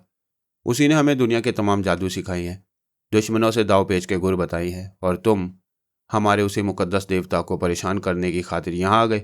सुनो, जितनी जल्दी हो सके अपने मनहूस साथियों को लेकर यहाँ से दफान हो जाओ। तुम्हारी हकीकत हमारे नज़दीक ज़मीन पर रेंगने वाले हकीर और कमज़ोर कीड़ों से ज़्यादा नहीं। सांगा चाहे तो उसकी पलकों की एक जुम्बिश होलनाक और तबाहकुन तूफान को बेदार कर सकती है। सोचो उस वक्त तुम्हारी क्या हैसियत होगी। मैं अपनी जगह सामा बैठा उसकी तौहीन आमेज़ बातें सुनता रहा। अचानक मेरे जहन में वो नाम गूंज उठे जिन्होंने मुझे बेपनाह और लाजवाल कुव्वतों का यकीन दिलाया था। मुझे अपने जिस्म पर बुजुर्ग की अंगूठी और रबीक का ख्याल आया तो मेरी थरथराहट में कमी आना शुरू हो गई। मेरे कानों में रफ़ीक का एक जुमला सदाए बाज़गश्त की तरह गूंजने लगा। कभी इस अंगूठी को भी चूम लिया करो सैयदी। मुझे यकलख्त ऐसा लगा जैसे मेरा खौफ तेजी से रफा हो रहा है। मैंने अंगूठी को चूमा तो मेरे अंदर का इंसान जाग उठा। सांगा, मैंने उसे ललकारते हुए कहा, क्या तुम मेरी हैसियत का अंदाज़ा लगाना पसंद करोगे? समझा। वो मुझे हकारत से घूरते हुए मुस्कुराया। तुम शायद रबीक के बलबूते पर उछल रहे हो। मुझे याद आया, एक बार हकीर बोगा एक मासूम लड़की को हमारे रहम करम पर लाकर यहाँ फेंक गया था। मैं उन जादूगरों के नाम भी जानता हूँ जिन्होंने जीनी को नाकाबिले तस्खीर बना दिया था और उसे रबीक का तोहफा दिया था। लेकिन रबीक सांगा के सामने एक हकीर पत्थर से ज़्यादा हकीकत नहीं रखता। तुम इसे मुंह में रखकर देखो, सांगा की नज़रें तुम्हें घुप अंधेरों में भी तलाश कर लेंगी।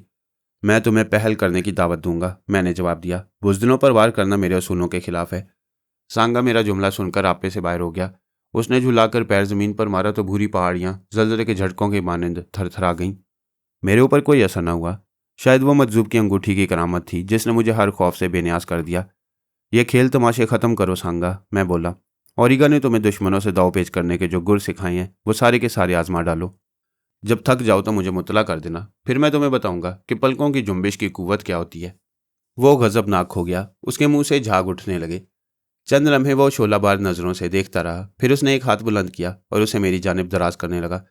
उसके नोकीले नाखून नेज़ों की अन्नी की मानंद मेरी सिमत बढ़ रहे थे। सांगा की हकारत आमेज निगाहें मेरे चेहरे पर मरकूज थीं। उसे यकीन था कि वो बासानी मुझे अपने आहनी पंजों में दबाकर सुरमे की तरह पीस डालेगा। लेकिन अचानक एक शोला सा लपका और सांगा ने तेजी से अपना हाथ पीछे कर लिया। उसकी आंखों में शोलों की लपट शिद्दत इख्तियार कर गई। तेजी से नजरें घुमाकर उसने अतराफ का जायजा लिया। अपने गुस्से के इजहार के तौर पर उसने दूसरा हाथ बुलंद करके पूरी कुव्वत से छज्जे पर मारा। चट्टान का वजनी हिस्सा टूटकर तेजी से नीचे आ गया। उसका एक वार मेरे ऊपर खाली गया। दूसरा वार करने से पेशतर शायद वो मुझे मरूब करना चाहता था। जो हाथ उसने मेरी सिमत बढ़ाया था उसे वो बार बार झटक रहा था। तकलीफ के एहसास ने उसके जुनून को और हवा दे दी। उसकी वहशत आहिस्ता आहिस्ता जुनून का रंग इख्तियार करती गई। न जाने वो अपने इर्द गिर्द किसी शय की तलाश में था। जो मुझ पर से उसकी तवज्जो हट गई, उसके हलक से कान फाड़ देने वाली खौफनाक आवाज़ें बुलंद हो रही थी। तुम कहाँ हो? अचानक मेरी सिमत पलटकर वह पूरी आवाज़ से चीखा। मुझे हैरत हुई। मैंने अपनी जगह से एक इंच भी इधर उधर हटने की कोशिश नहीं की थी। उसकी निगाहों के सामने सीना ताने खड़ा था। लेकिन शायद अंगूठी की करामत हमारे दरमियान पर्दा बनकर हायल हो चुकी थी। मैं उसके सामने होने के बावजूद उसकी नज़रों से ओझल था। सांगा, गौर से देखो, मैं तुम्हारी नज़रों के सामने मौजूद हूँ, मैंने चीख कर जवाब दिया। अपनी शैतानी कुव्वतों को आवाज़ दो। उन हरबों को क्यों नहीं आजमाते जो तुम्हें मुकद्दस ओरिगा ने सिखाए हैं? नहीं, तुम मक्कार हो, सांगा धाड़ते हुए बोला। शायद तुमने रबीक को मुंह में दबा लिया है, लेकिन मैं तुम्हें बहुत जल्द पैरों तले रौंद डालूंगा। वो मेरी आवाज़ की सिमत का तयन करके दीवानों की तरह झपटा, लेकिन फिर करा कर रह गया। बिलाशुबा हमारे दरमियान कोई नादीदा दीवार हाइल थी जो मुझे खूंखार सांगा के जुनून से महफूज किए हुए थी। वो उसी पुरस्रार कुव्वत से टकरा कर रहा था जो गैबी तौर पर मेरी पुश्त पनाही कर रही थी। कुछ सोचकर मैंने एक वजनी पत्थर उठा लिया, उसे हाथों पर तोला, फिर खुदा का नाम लेकर सांगा की सिमत उछाल दिया। वह पागलों की तरह दोनों हाथों से सीना को भी कर रहा था। बरसों की रियाजत को नाकाम होता देखकर वो झुंझला गया। शायद उसकी कुव्वत बेनाई उसका साथ नहीं दे रही थी जो मेरे फेंके हुए पत्थर को नहीं देख सका। जीनी की बदरू ने मुझे यकीन दिलाया था कि ओरिगा की कुव्वत भी मेरा बाल बीका नहीं कर सकेगी। उसने गलत नहीं कहा था। मेरा फेंका हुआ पत्थर सांगा की पेशानी से टकराया तो वह तड़प कर बिलबिलाने लगा। खून फवारे की सूरत में उसके माथे से उबल रहा था। उसने एक बार फिर गजबनाक अंदाज में चारों तरफ देखा। फिर कुछ सोचकर उसने खुद को ज़मीन पर गिरा दिया और लौट लगाकर मेरी नज़रों से गायब हो गया। अपने मुकाबले से सांगा जैसे द्योजाद वैश्य दरिंदे को फरार होते देखकर मुझे अपनी बेपनाह कुव्वतों का यकीन आने लगा। मैंने अपना हाथ बुलंद किया और उस अंगूठी को बार बार अकीदत से चूमने लगा जो मैंने मजजूब की उंगली से उतारी थी। जमाल, जमाल, होश में आओ। कैलाश की आवाज़ मेरे कानों में गूंजी तो मैं हड़बड़ा कर उठ बैठा। वो मरदूद कहाँ गया? मैंने कैलाश से पूछा। वो कौन? सांगा, जिसने मुझे मुकाबले के लिए ललकारा था, लेकिन खबीस डर कर भाग गया। जमाल, तुमने शायद सोते में कोई ख्वाब देखा है, कैलाश बोला। तुम बार बार किस सांगा को आवाज़ दे रहे थे और अपनी उंगली को चूम रहे थे? मैंने चौंक कर देखा। सावरी और जैक कभी बेदार हो चुके थे और हैरत से मुझे घूर रहे थे। मैंने अंगूठी वाला हाथ जल्दी से एक तरफ कर लिया और खाली खाली नज़रों से कैलाश को देखने लगा। टॉमी की गुमशुदगी ने शायद तुम्हारे दिलो दिमाग पर बहुत बुरा असर डाला है। हाँ, गालिबन ठीक कह रहे हो, मैंने एक सरदा भर कर कहा और सांगा के बारे में सोचने लगा। मेरे ज़हन में रह कर एक ही ख्याल आ रहा था, क्या मैंने जो कुछ देखा था वो सचमुच ख्वाब ही था? शाम के साए फैलकर तवील होने लगे तो मेरी बेचैनी में इजाफा हो गया। कोई कुव्वत थी जो मुझे बार बार ज़मींदोज़ मकबरे की सिमत जाने पर उकसा रही थी। ना जाने क्यों मेरा दिल रह रहकर मुझे यकीन दिलाने की कोशिश करता कि वही मकबरा मेरी मंजिल है, वही मुझे अपनी गुमशुदा मुसर्रतों का सुराग मिलेगा। और टॉमी, वो दरख्शां को बेहद अजीज था। उसके अचानक गायब हो जाने की वजह से मेरी वहशतें दो चंद हो गई थीं। मेरे ज़हन में सांगा का मकरू चेहरा उभरा। वो इंसान नहीं बल्कि देवज़ाद लगता था, लेकिन मैंने उसे भागने पर मजबूर कर दिया था। जीनी के हवाले से मुझे इस बात का यकीन आ गया कि सांगा का ताल्लुक भी तवील उम्र जादूगरों के उसी कबीले से है जो बुरी पहाड़ी के जंगलात में आबाद थे। और वो मोहम्मद शख्स जो मकबरे के अंदर कामदार अबा पहने महवे ख्वाब था, शायद औरिगा ही था, जिसे इस गुमनाम जजीरे के वैशी लोग अपना अंदाता समझकर उसकी परस्तिश करते थे। मैं चाय का मग हाथ में लिए अपने ख्यालों में गुम था। जेकब मेरे सामने बैठा नाश्ता कर रहा था। उसके चेहरे पर मासूमियत का नूर फैला हुआ था। साबरी कई बार उसे देख चुकी थी। कैलाश एक चट्टान से टेक लगाए किसी गहरी सोच में गर्क था। शायद उसका जहन भी मकबरे के अंदर उस अजूबे में उलझा हुआ था जो पत्थर के चबूतरे पर ना जाने कब से महवे ख्वाब था। कैलाश का ख्याल था कि वो जिंदा है और तवील नींद की कैफियत से दो चार है। उसने ये भी अफसोस जाहिर किया था कि अगर उस वक्त उसके पास मेडिकल इमरजेंसी बैग होता तो वो उसे बेदार करने की कोशिश ज़रूर करता। लेकिन टॉमी के जिक्र पर जेकब की बौखलाहट ने हमारा तमाम प्लान चौपट कर दिया। मैंने चाय का एक घोंट लिया और गार के अंदर फैलते हुए अंधेरों को देखने लगा। फिर मेरे जहन में ख्याल तेजी से उभरा, अगर कैलाश ओरिगा को नींद से बेदार करने में कामयाब हो जाए तो वह टॉमी के सिलसिले में हमारी रहनुमाई कर सकता है। और क्या जबकि वह दरख्शां के मुतल्लिक भी सब कुछ जानता हो। यकीनन ऐसा ही होगा, मेरे दिल ने गवाही दी। रफ़ीकी ने मुझे यकीन दिलाया था कि मैं जिसकी तलाश में हूँ वह इन्हीं भूरी पहाड़ियों पर मौजूद है।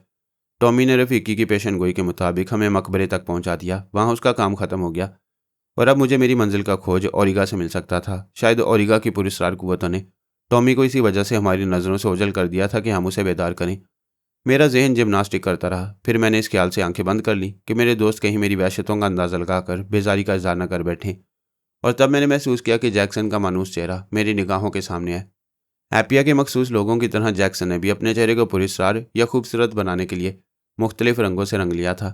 उसके सर पर एक रंगीन टोपी मौजूद थी जिसमें रेड इंडियन कबाइल के अंदाज में मुर्दा परिंदों के बड़े बड़े पर लगे हुए थे। उसने अपने सीधे कंधे पर हंगारू के साल खुर्दा ढांचे को बड़ी अकीदत से जमा रखा था और मेरी तरफ देखकर अजीब मायनी खेज अंदाज में मुस्कुरा रहा था। जैक्सन, ये तुम हो?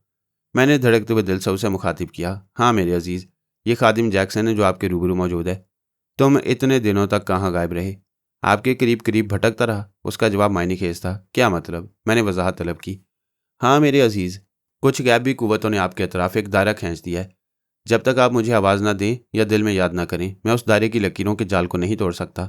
इस वक्त आपने लाशौरी तौर पर खादिम को याद किया था, मैं आ गया। जैक्सन, मैंने जैक्सन के अंदाजे तखातुब से अपनी बर्दरी का अंदाज़ा लगाया तो मेरे लबो लहजे में कदरे सख्ती आ गई। तुमने बहरी उकाब पर टॉमी को हमारा निजात दहिंदा करार दिया था, लेकिन वो अचानक कहीं गुम हो गया है। मैं जानता हूँ मेरे अजीज़, आपने खादिम को इसी मकसद से याद किया है। मैंने इस बार जैक्सन की बात का कोई जवाब नहीं दिया। उसे तेज़ नज़रों से घूरने लगा। वो जिस दायरे और जिसकी उलझी हुई लकीरों के जाल का जिक्र कर रहा था वो गालिबन वो हिसार था जो रफ़ीकी ने मेरे इर्द गिर्द कायम कर रखा होगा। मैं सांगा के मुकाबले में अपनी बेपनाह कुव्वत का एक करिश्मा देख चुका था, इसलिए मैंने जैक्सन को महज वजाहत तलब नज़रों से घूरने पर इक्तफा किया। टॉमी गुम नहीं हुआ मेरे अजीज़, वो जिसकी तलाश में भटक रहा था उसने उसे पा लिया है। तुम मोमो में बातें कर रहे हो जैक्सन, खुलकर बताओ मेरा टॉमी कहाँ है और मेरी निगाहों से दूर क्यों है? मेरे अजीज़, आप जैक्सन की बातों को शायद मजाक समझें, लेकिन यह हकीकत है कि आपका टॉमी आप पर सबकत ले गया। जैक्सन ने संजीदगी से कहा। वो इस वक्त उस अजीज़ खातून के करीब मौजूद है जिसकी तलाश में आप भटक रहे हैं। क्या? मैं हैरत से बोला। क्या टॉमी मेरी दरख्शां के पास है? लेकिन मैंने कहा था मेरे अजीज़ कि रूहें एक खास हद से आगे बढ़ने की जसारत नहीं कर सकती। मुझे सिर्फ ये बताया गया है कि टॉमी ने अपनी मालकन का निशान पा लिया है। क्या हंगारू की मुकद्दस रूबी तुम्हारी रहनुमाई नहीं कर सकती? मैंने बेचैनी से सवाल किया। दरख्शां के तसव्वुर ने मेरे अंदर हलचल पैदा कर दी। हंगारू की रूह अजीम है मेरे अजीज़, उसने हड्डियों के साल खुर्दा ढांचे को बड़ी अकीदत से चूमते हुए जवाब दिया। इसने मुझे यही बताया कि टॉमी महफूज है और आपको अपनी मंजिल का पता दरियाफ्त करने की खातिर उस मोहम्मद शख्स को बेदार करना होगा जो मकबरे में तवील नींद की हालत से दो चार है। मुमकिन है आप मेरी बात पर हंस दें, मगर हंगारू की रूह ने यही बताया है कि वो तकरीबन 40 साल से इसी अंदाज में महवे ख्वाब है। क्या वो मुकद्दस औरिगा है? भूरी पहाड़ियों पर जो जादूगर आबाद हैं उन्होंने उसे यही नाम दे रखा है। हकीकत क्या है? हकीकत जानने के लिए आपको उसे बेदार करने की जहमत उठाना पड़ेगी मेरे अजीज़, और यह काम सर्जन कैलाश बासानी कर सकता है। कैलाश के नाम पर मैंने आंख खोल दी। वो मेरी निगाहों के सामने मौजूद था और जैक्सन, शायद वो मेरे शऊर के बेदार होते ही रुखसत हो गया था, लेकिन उसकी बातें मेरे कानों में गूंज रही थी। मैंने मग में बची हुई चाय को एक ही घोंट में हलक के नीचे उतारा, फिर कैलाश को मुखातिब करते हुए बोला, क्या तुम मेरे साथ चलने को तैयार हो? कहाँ जाने की बात कर रहे हो? जेकब ने सवाल किया। उसी ज़मींदोज़ मकबरे में जहाँ दरख्शां मेरा इंतज़ार कर रही है। जमाल, तुम... नहीं जेकब, नहीं। अब तुम्हारी कोई दलील मेरे रास्ते की दीवार नहीं बन सकती, मैं तेज़ी से उठते हुए संजीदगी से बोला। फिर मैंने अपना ज़रूरी सामान उठा लिया और कैलाश की तरफ देखा। तुम्हारा क्या फ़ैसला है? मुझे यकीन है कि मैं दुनिया के उस 8वें अजूबे को होश में दिलाने में कामयाब हो जाऊंगा। कैलाश मुस्कुराता हुआ उठा। फिर उसने भी अपना साजो सामान उठाकर कांधों पर लादना शुरू कर दिया। कैलाश, तुम टॉमी का अंजाम देख चुके हो? जेकब ने बौखलाए हुए लहजे में कहा। क्या इसके बावजूद? हाँ मेरे दोस्त, कैलाश ने बड़े पुरसकून अंदाज में जवाब दिया। हम जमाल के साथ ही सफ़र पर निकले थे, फिर इसे तनहा कैसे छोड़ दें? लेकिन जानबूझकर मौत के अंधे कुएं में। तुमको अपनी ज़िंदगी अजीज़ है फादर जेकब, तो मैं तुम्हें साथ चलने पर मजबूर नहीं करूंगा, मैंने कदरे खुश्क और नागवार लहजे में तेजी से कहा। तो जेकब भी तिलमिलाता हुआ उठ खड़ा हुआ। मेरे लिए क्या हुक्म है? सावरी ने पूछा। तन्हा रह जाने के ख्याल ने उसे खौफजदा कर दिया था। नहीं, जेकब ने फैसला कुन अंदाज में जवाब दिया। हम एक खातून को दीदा उदानिस्ता मौत के मुंह में नहीं धकेल सकते। तुम यहीं रुककर हमारा इंतजार करो। अगर मुकद्दस बाप ने करम किया तो हम दोबारा मिलेंगे। हम टॉर्च की रोशनी में कार के अंदर दाखिल हो गए। जेकब बेहद संजीदा नजर आ रहा था।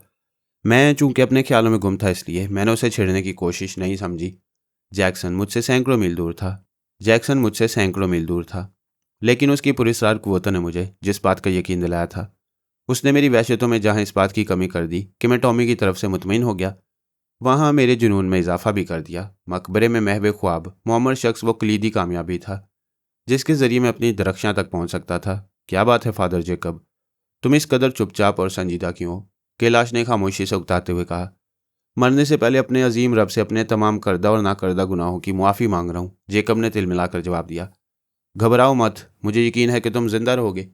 किसी खतरे के वक्त जिंदा दिली का सबूत पेश करना यकीनन बहादुरी की अलामत है, लेकिन क्या तुम किसी की ज़िंदगी की ज़मानत देने का इख्तियार भी रखते हो?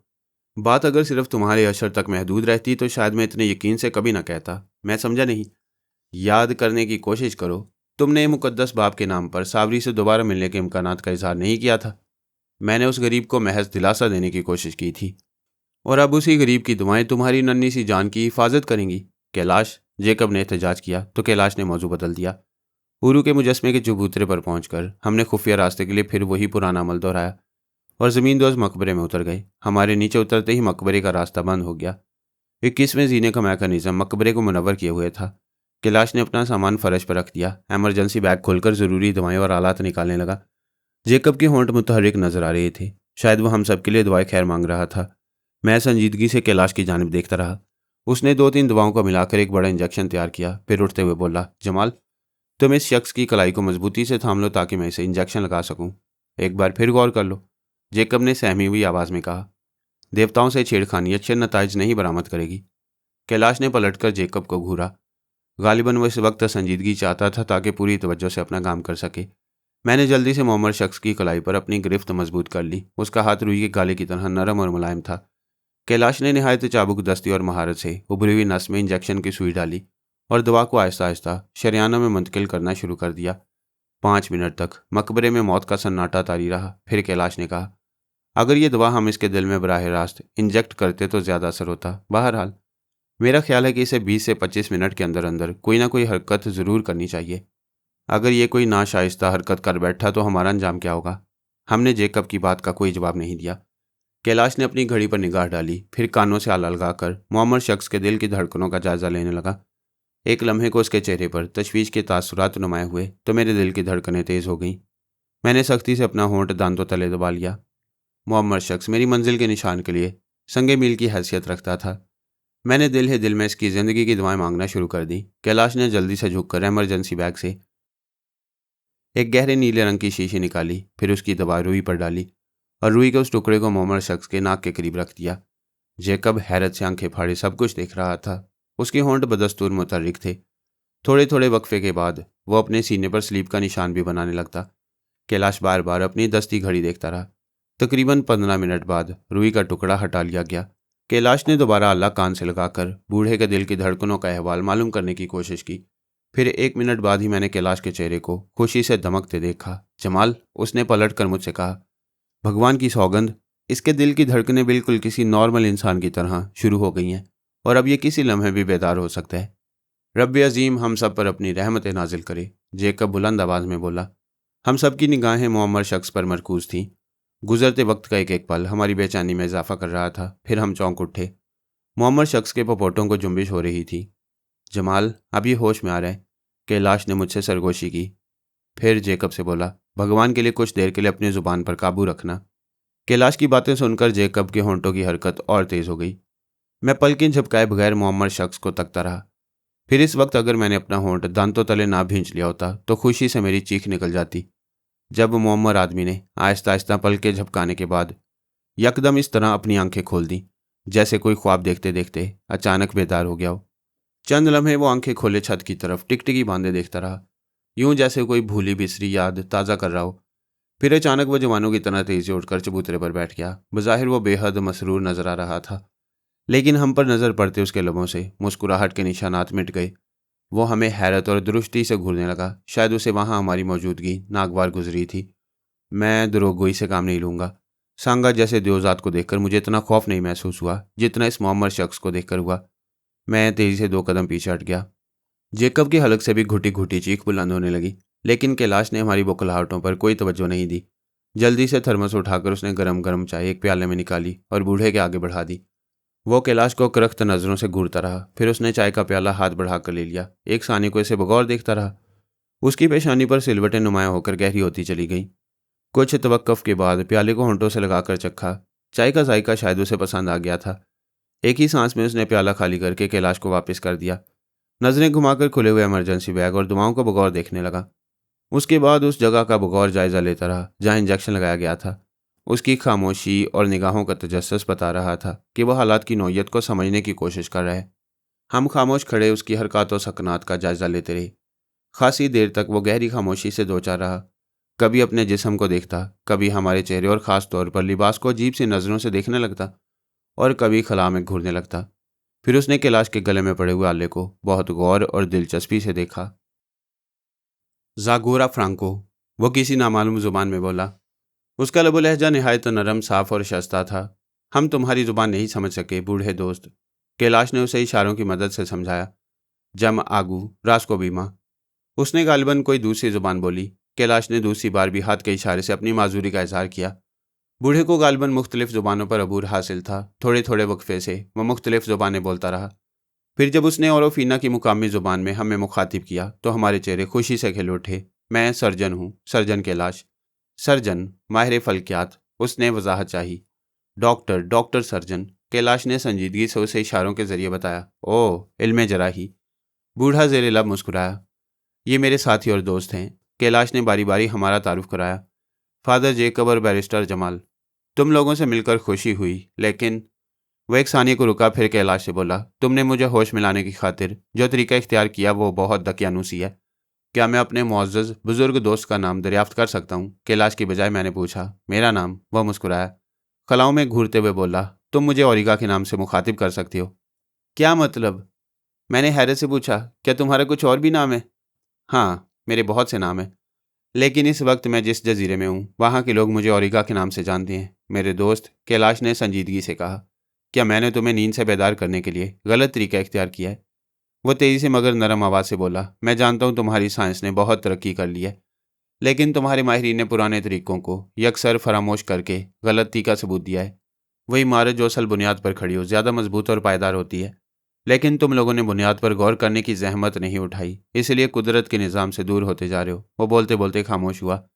फिर बड़ी संजीदगी से कहा, तुमने, हाँ मेरे दोस्त सर्जन के लाश, तुमने मुझे जिस तरीके से बेदार किया वो कामयाब ज़रूर साबित हुआ, मगर यह तरीक़ाकार चूँकि कुदरती नहीं था इसलिए मेरी ज़िंदगी को पायदारी नहीं बख्श सकता। हो सकता है मैं दोबारा फिर सो जाऊँ, या शायद। वो कहते कहते रुक गया। फिर एक हाथ से दूसरे हाथ की नब्ज़ पड़ने लगा। मुकद्दस बुजुर्ग, जेकब ने डरते डरते सवाल किया, क्या यह दुरुस्त है कि तुम देवताओं के देवता हो? उसने तेज़ी से हाथ बुलंद करके जेकब को खामोश कर दिया। तेज़ नज़रों से उसे घूरता रहा। फिर मुस्कुराकर बोला, फादर जेकब, मुझे ये मालूम करके खुशी हुई कि तुम एक ठोस इंसान हो और अपने मज़हब पर डटे रहने के आदी हो, लेकिन यह जानकर दुख हुआ कि औरोफिना की पुरस्कार फिजा ने तुम्हें भी भटका दिया है। हमें हैरत हुई कि ओरिगा को जेकब के बारे में मालूमात कहाँ से हासिल हुई। अभी मैं ये सवाल करने ही वाला था कि उसने तेज़ नज़रों से मेरी जानिब देखा। मुझे ऐसा लगा जैसे उसकी निगाहें मेरे वजूद में पेवस्त हो रही हूँ। एक लम्हे बाद वह बड़े दिलावेज अंदाज में मुस्कुरा रहा था। ये बैरिस्टर जमआल, तुम ये अजीबोगरीब हो, वक्त के धारे पर तिनके की तरह बहते जा रहे हो। और क्या? मैंने तेजी से पूछ लिया। एक खूबसूरत तस्वीर, एक जानवर की मोहब्बत ने तुम्हें दीवाना बना दिया है। वह मुझे दिलचस्प नज़रों से देख रहा था। तुम कौन हो? तुम्हारे अंदर क्या सलाहियतें पोशीदा हैं? किस कदर बेपनाह कुव्वतें तुम्हारे अंदर पारे की मानंद तड़प रही हैं, मगर तुम उनसे नावाकिफ हो।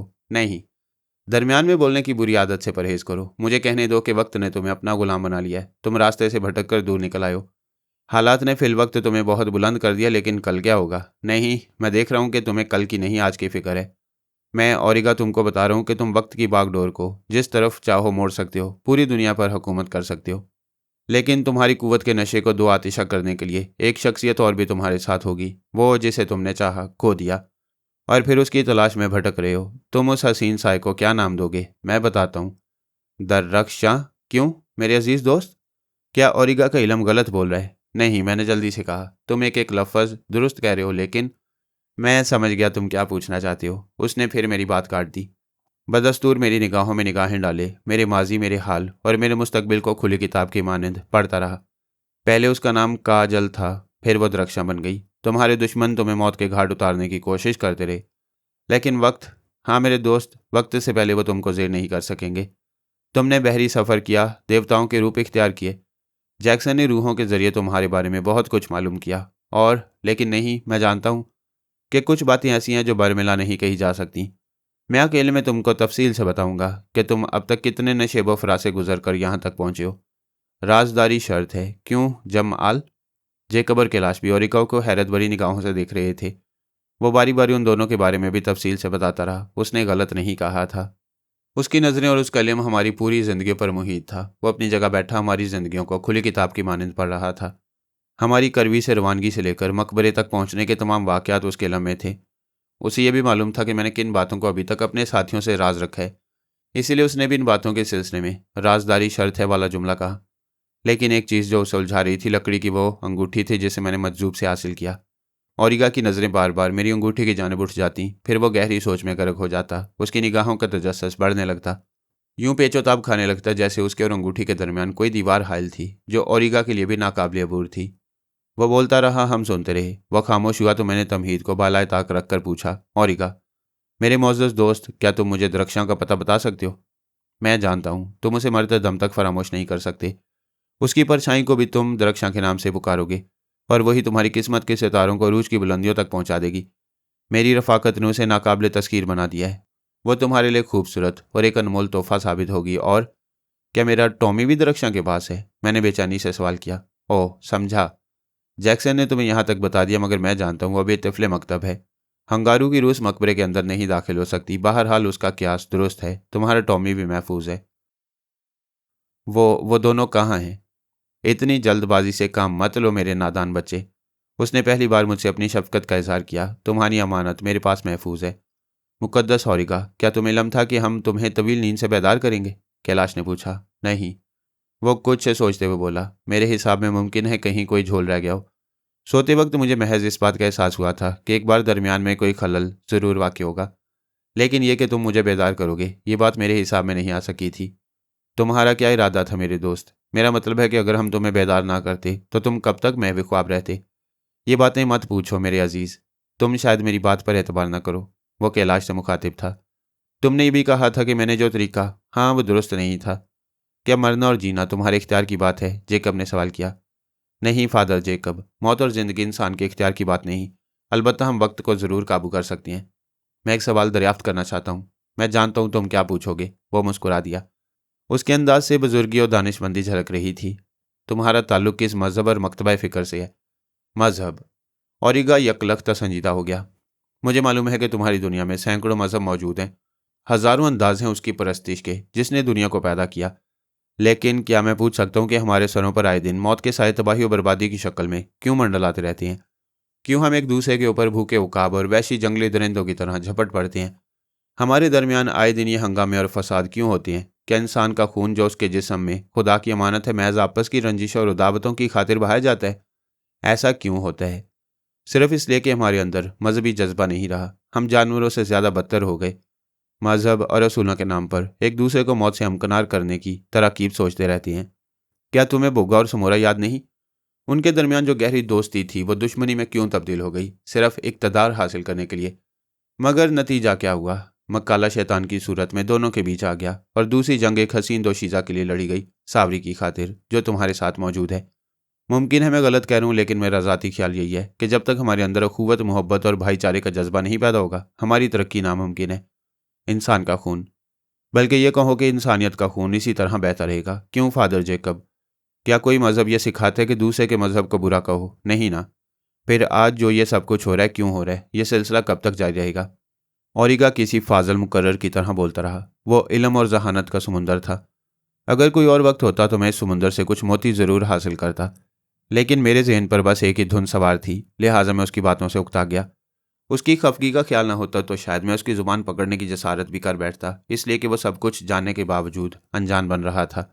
अगर उसकी निगाहें दिलों का भेद पढ़ सकती थी, उसकी निगाहें कायनात का अहाता करने की सलाहियत रखती थीं, और वो माजी हाल मुस्तकबिल की बातें जानता था, तो फिर उसे मेरी बेचैनी का अंदाज़ा क्यों नहीं था? मुझे तुम्हारी बेचैनी का अंदाज़ा है। या क्लब तो उसने मुझे मुखातिब किया तो मैं हैरत से उछल पड़ा। जो मैंने सोचा उसकी ज़ुबान पर आ गया। मैंने शर्मिंदगी के इजहार के तौर पर कुछ कहना चाहा, लेकिन उसने मोहलत नहीं दी। मेरी आंखों में झांकते हुए बोला, यही तो हमारी बुनियादी गलती है। हम एक दूसरे के बारे में बुरा सोचते हैं, बुरा कहते हैं, और जब पानी सर से गुजर जाता है तो मुआफ़ी तलाफ़ी शुरू कर देते हैं। क्या यही तलाफ़ी मुकाफ़ात है? लेकिन नहीं। तुम्हें शायद इन बातों से कोई गर्ज नहीं, बल्कि तुम अपनी दरख्शां से मिलना चाहते हो। हाँ मेरे बुजुर्ग दोस्त, मैंने साफ गोई से जवाब दिया। अगर तुम्हारा इल्म इतना ही वसी है तो तुम मेरे दिल का हाल भी ज़रूर जानते होगे। मैं जानता हूँ। वह शाहाना अंदाज में आहिस्ता से उठकर खड़ा हो गया। कदम बढ़ाकर चबूतरे नुमा पत्थर की चौकी से आगे बढ़ा। मेरे करीब आकर बोला, मैं तुम्हें तुम्हारी दरख्शां से मिलाई देता हूँ, लेकिन दो शराइत पर। दो शराइत? मेरे दिल की धड़कनें तेज़ हो गईं।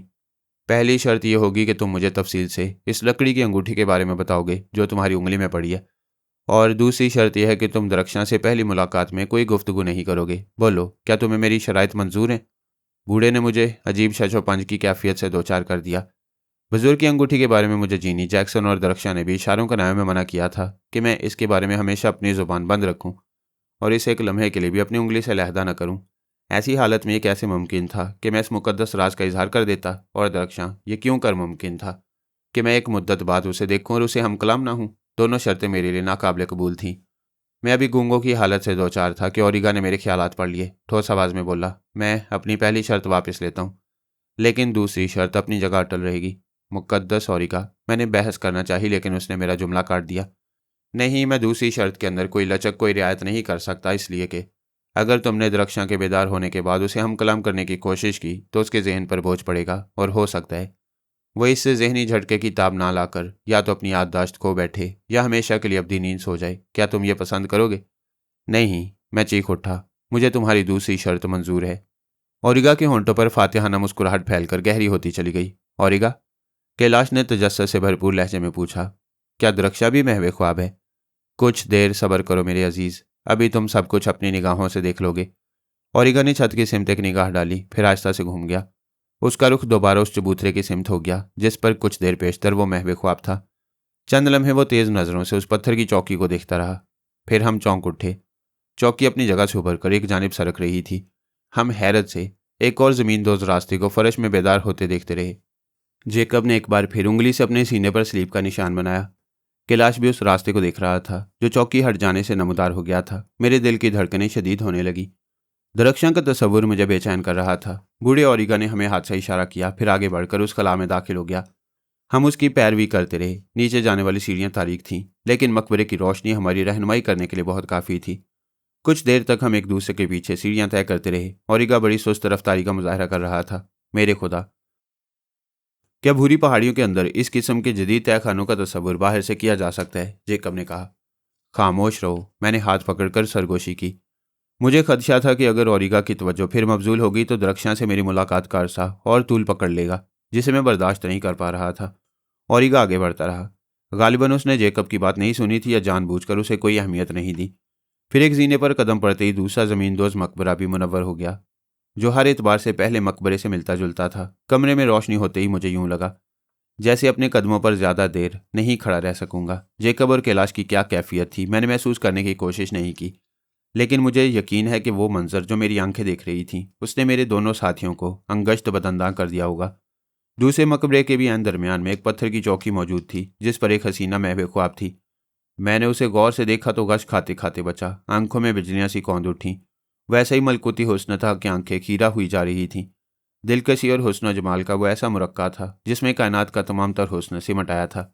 मैंने अपने होंठ सख्ती से भींच लिए, मुबादा कि मेरे हलक से कोई आवाज़ ना खारिज हो सके, और मबहूत खड़ा उस परी जमाल को परस्तिश भरी नज़रों से घूरता रहा। साहिराना हुस्न जमाल के इस मलका के बिल्कुल स्याह रेशमी बाल शानों पर बिखरे हुए थे और इन जुल्फों के दरमियान उसका चांद जैसा चेहरा दमक रहा था। उसके हुस्न को अल्फाज के सांचों में ढालना मेरे बस की बात नहीं। यूं समझ लीजिए कि दुनिया जहान की तमाम रानाइयाँ उसके वजूद में सिमट कर रह गई थीं। वैसा शाहकार थी जिसका तस्वुर इस दुनिया में नहीं किया जा सकता।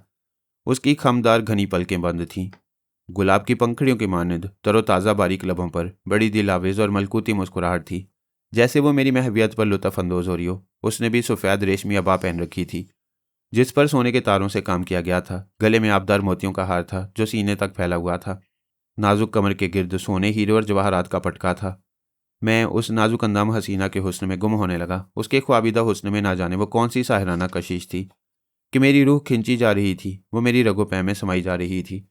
मुझे यूं लग रहा था जैसे मैं उसे हमेशा से जानता हूँ, हमेशा उसी से प्यार करता रहूँ, उसी की परस्तिश पर ईमान रहे। और फिर मैंने उसके चेहरे को गौर से देखा तो दिल की धड़कनें एक लम्हे को थम सी गईं। वो मेरी दरख्शां थी, हूबहू वैसा ही चेहरा और सोने का बिल्कुल वही अंदाज, जैसे अभी एक तवील अंगड़ाई लेकर आंखें खोल देगी। दरख्शां के कुर्ब का एहसास और तय खाने में फैली हुई तेज महक मुझे मदहोश कर रही थी। मैं उसे वालिहाना नज़रों से देखता रहा। उसके जिस्म, उसके कद्दो कामत, उसके रेशमी लिबास और जुल्फ़ों पर मेरी निगाह फिसलती रही। और फिर अचानक मेरी नज़र चौकी के सराहने उठ गई जहाँ मेरा टॉमी मौजूद था।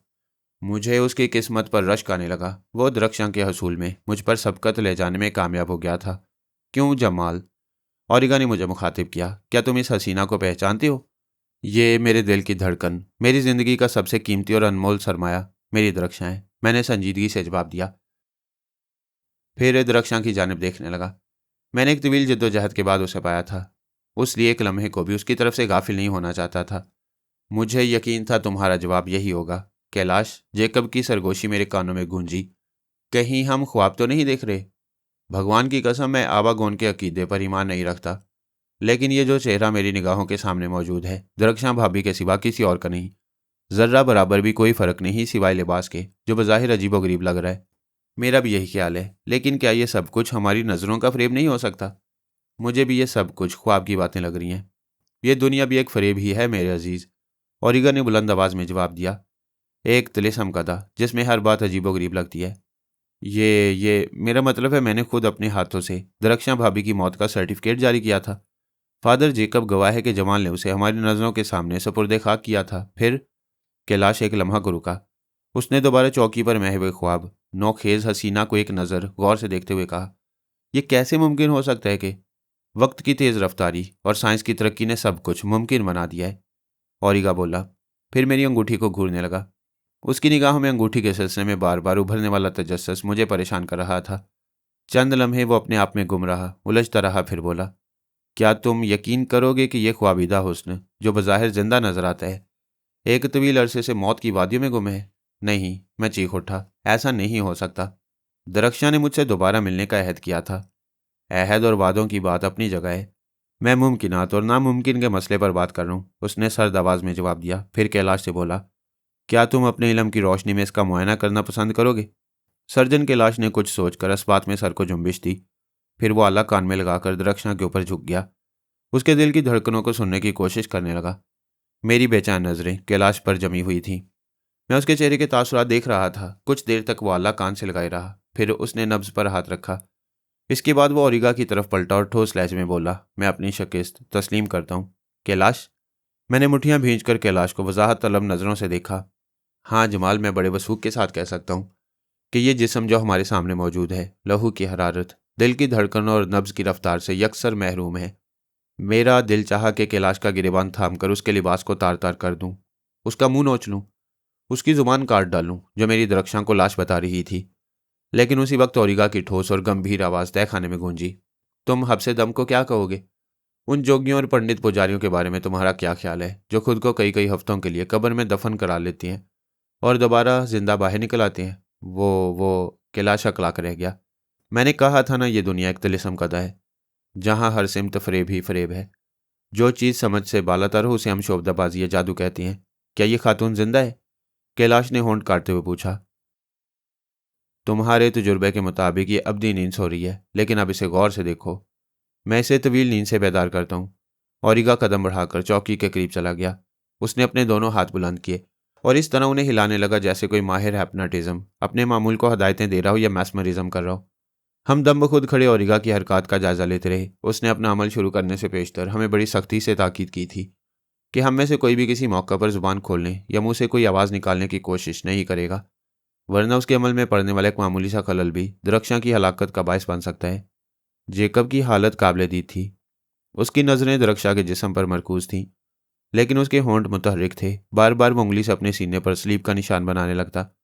टॉमी ने अभी तक कोई आवाज़ नहीं निकाली थी। मुझे इस बात पर भी ताज्जुब हुआ कि हमें देखने के बावजूद उसने कोई हरकत नहीं की। उसी अंदाज में चौकी के सरहाने बैठा रहा। वक्त जूं जूं गुजरता गया, हमारे दिल की धड़कनें भी तेज़ होती रहीं। फिर हमारी आंखें हैरत से फैल गईं। दरख्शां के चेहरे का रंग बदल रहा था। उसके अंदर जिंदगी की अलामतें पैदा हो रही थीं। औरिगा ने अपना अमल जारी रखा। उसके हाथों की हरकत बतदरीज तेज़ हो रही थी। फिर हमने महसूस किया कि दरख्शां के सीने में हल्का सा तमूज पैदा हुआ। उसके बाद आहिस्ता आहिस्ता जिस्म की हरकत से अंदाज़ा होने लगा कि वह जिंदा इंसानों की तरह सांस ले रही है। मेरे जिस्म में खुशी की एक लहर दौड़ गई। कैलाश और जेकब को अपनी आंखों पर यकीन नहीं आ रहा था। फिर उस वक्त जेकब हैरत से उछल पड़ा जब दरख्शां ने अचानक अपनी आंखें खोल दी। मैं उसके सामने खड़ा था। उसकी निगाहें मेरी निगाहों से टकराईं तो मेरे जिस्म में बरकी रो दौड़ गई। मैं उन आंखों के सैर में डूबने लगा। वो 100% दरख्शां की हसीन आंखें थीं जो मेरे चेहरे पर मरकूज थीं। मैं उन आंखों की गहराइयों में खोया जा रहा था कि दरख्शां ने अपनी आंखें बंद कर लीं। मेरा दिल धक से रह गया। पूरा वजूद लर्जा बरांदम हो गया। मैं अभी सख्ते की हालत से दो चार था कि उसने दोबारा आंखें खोल दी। मुझे देखकर इस तरह जल्दी जल्दी अपनी दराज पलकों को झपकाने लगी जैसे पहचानने की कोशिश कर रही हो। फिर उसके गुलाबी होंठों पर एक साहराना तबस्सुम फैल गया जैसे उसने मुझे पहचान लिया हो। मुझ पर बेखुदी का आलम तारी हो रहा था। मैंने आगे बढ़ने की कोशिश की, लेकिन कैलाश ने लपक कर मेरा बाजू थाम लिया। तब मुझे याद आया कि औरिगा ने हमें सख्ती से मोहतात रहने का मशवरा दिया था। मैंने कैलाश को इस्तफामिया नज़रों से देखा। उसकी निगाहों में भी हैरत और इस्तेजाब मौजूद था। शायद उसे अभी तक दरख्शां की जिंदगी पर यकीन नहीं आ सका था। जैसिका मकलूश, आरंबा, बाहुगामा। औरिगा ने अपनी जुबान में उसे मुखातिब किया तो दरख्शां चौंक कर उसकी जानिब देखने लगी। मैंने महसूस किया कि वह संजीदा हो गई। उसके गुदाज होंठों पर खेलने वाला शौक तबस्सुम गायब हो चुका था। उसने औरिगा की बात का कोई जवाब नहीं दिया।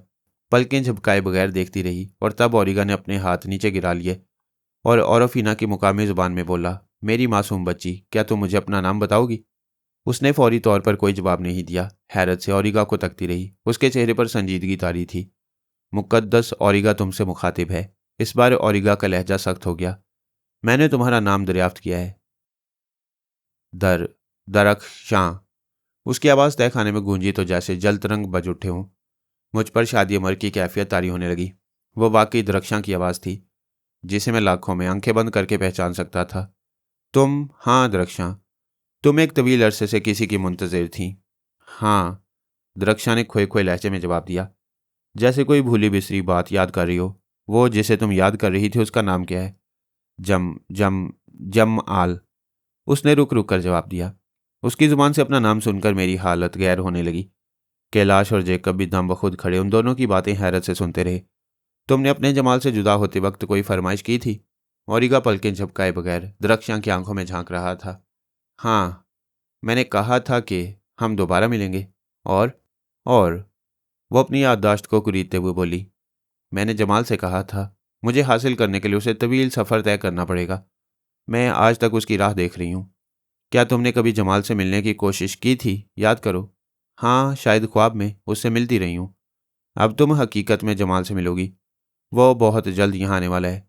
एक सूरज गुरूब होने की देर बाकी रह गई है।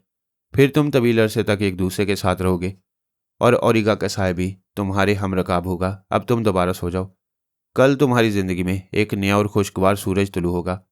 दरख्शां ने कोई जवाब नहीं दिया। आहिस्ता से पलकें मौंद लीं औरिगा कुछ देर तक उसे घूरता रहा, फिर मेरी जानिब मुड़कर मुखातिब हुआ। अब तुम और तुम्हारे साथी वापस जा सकती हैं। नहीं, फिलहाल मैं शदीद थकान महसूस कर रहा हूँ, इसलिए तुम लोगों की किसी बात का जवाब नहीं दूंगा। कल दोबारा हमारी मुलाकात होगी। हमारे पास सिवाय तामील हुक्म के कोई दूसरा रास्ता नहीं था। औरिगा के पीछे पीछे हम ऊपर वाले मकबरे में पहुंच गए। टॉमी बदस्तूर नीचे रह गया। हमारे ऊपर आते ही पत्थर की चौकी दोबारा सिरक कर इस तरह अपनी जगह आ गई कि उसके नीचे किसी ज़मींदोज़ तहखाने का गुमान भी नहीं किया जा सकता था। हमने वहां रुकना या औरिगा से मजीद कोई बात करना मुनासिब नहीं समझा। जीने की तरफ बढ़े तो औरिगा ने हमें रोककर बड़े सर्द लहजे में ताकीद की। कल हमारी मुलाकात गार के धाने पर होगी। तुम उरू के मुजस्मे के चबूतरे के करीब आने की कोशिश न करना। हमने कोई जवाब नहीं दिया। खामोशी से ज़मींदोज़ मकबरे से बाहर निकल आए। औरिगा की पुरस्कार शख्सियत और उसकी पुरस्कार बातों ने हम पर जो कैफियत तारी कर दी थी वो बहुत देर तक बरकरार रही। वो रात मेरे लिए बेहद सब्र आजमा और शादी मर्ग की रात थी। दरख्शां के हसूल के लिए मैंने जो सऊबतें उठाई थीं वो रायगा नहीं गईं। मेरी कोशिशें बाराबर साबित हुईं।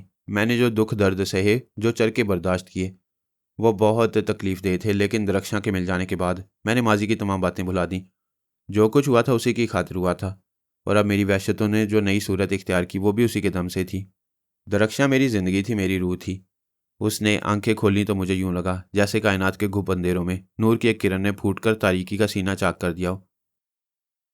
उसने दोबारा आंखें बंद कर ली तो मैं तड़प उठा। फिर औरिगा ने हमें तहखाने से बाहर जाने का हुक्म दे दिया। उसने कहा था कि हम दोबारा उरू के मुजस्मे के करीब जाने की जसारत न करें। उसने मुझे यकीन दिलाया था कि रात गुजर जाने के बाद सुबह के उजाले में वो दरख्शां के साथ हमसेगार के धाने पर मुलाकात करेगा। मगर हिजर की वो रात इतनी तवील थी कि गुजरने का नाम नहीं ले रही थी। मेरे इख्तियार की बात होती तो मैं जुनून की इन वहशतों को ज़रूर कलमबंद करता। मुख्तसरन इतना कहूँगा कि मेरी कैफियत माहिए भी आपकी मानंद थी। मुझे दरख्शां से एक पल की जुदाई भी मंजूर नहीं थी। औरिगा की मेहरबानी और उसकी हदायत का ख्याल ना होता तो वो रात में मुजस्मे की सीढ़ियों पर गुजार देता और उस महक से अपने जुनून को तसल्लियाँ देता जो ज़मीन दोज़ मकबरों से फूट रही थी।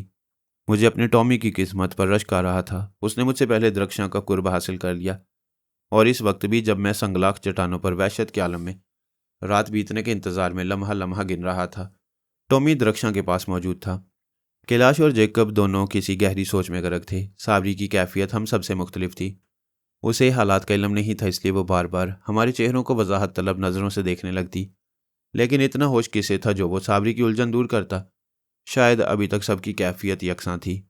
सब यही समझ रहे थे कि वो जो हमारी नज़रों ने देखा महज ख्वाब था, ख्वाब जिसकी कोई ताबीर नहीं। वक्त ने हमारी परेशानियों पर रहम खाकर मुसरत के चंद लम्हे हमारी झोलियों में डाल दिए, जिसे हम कारून का ख़जाना समझ रहे थे।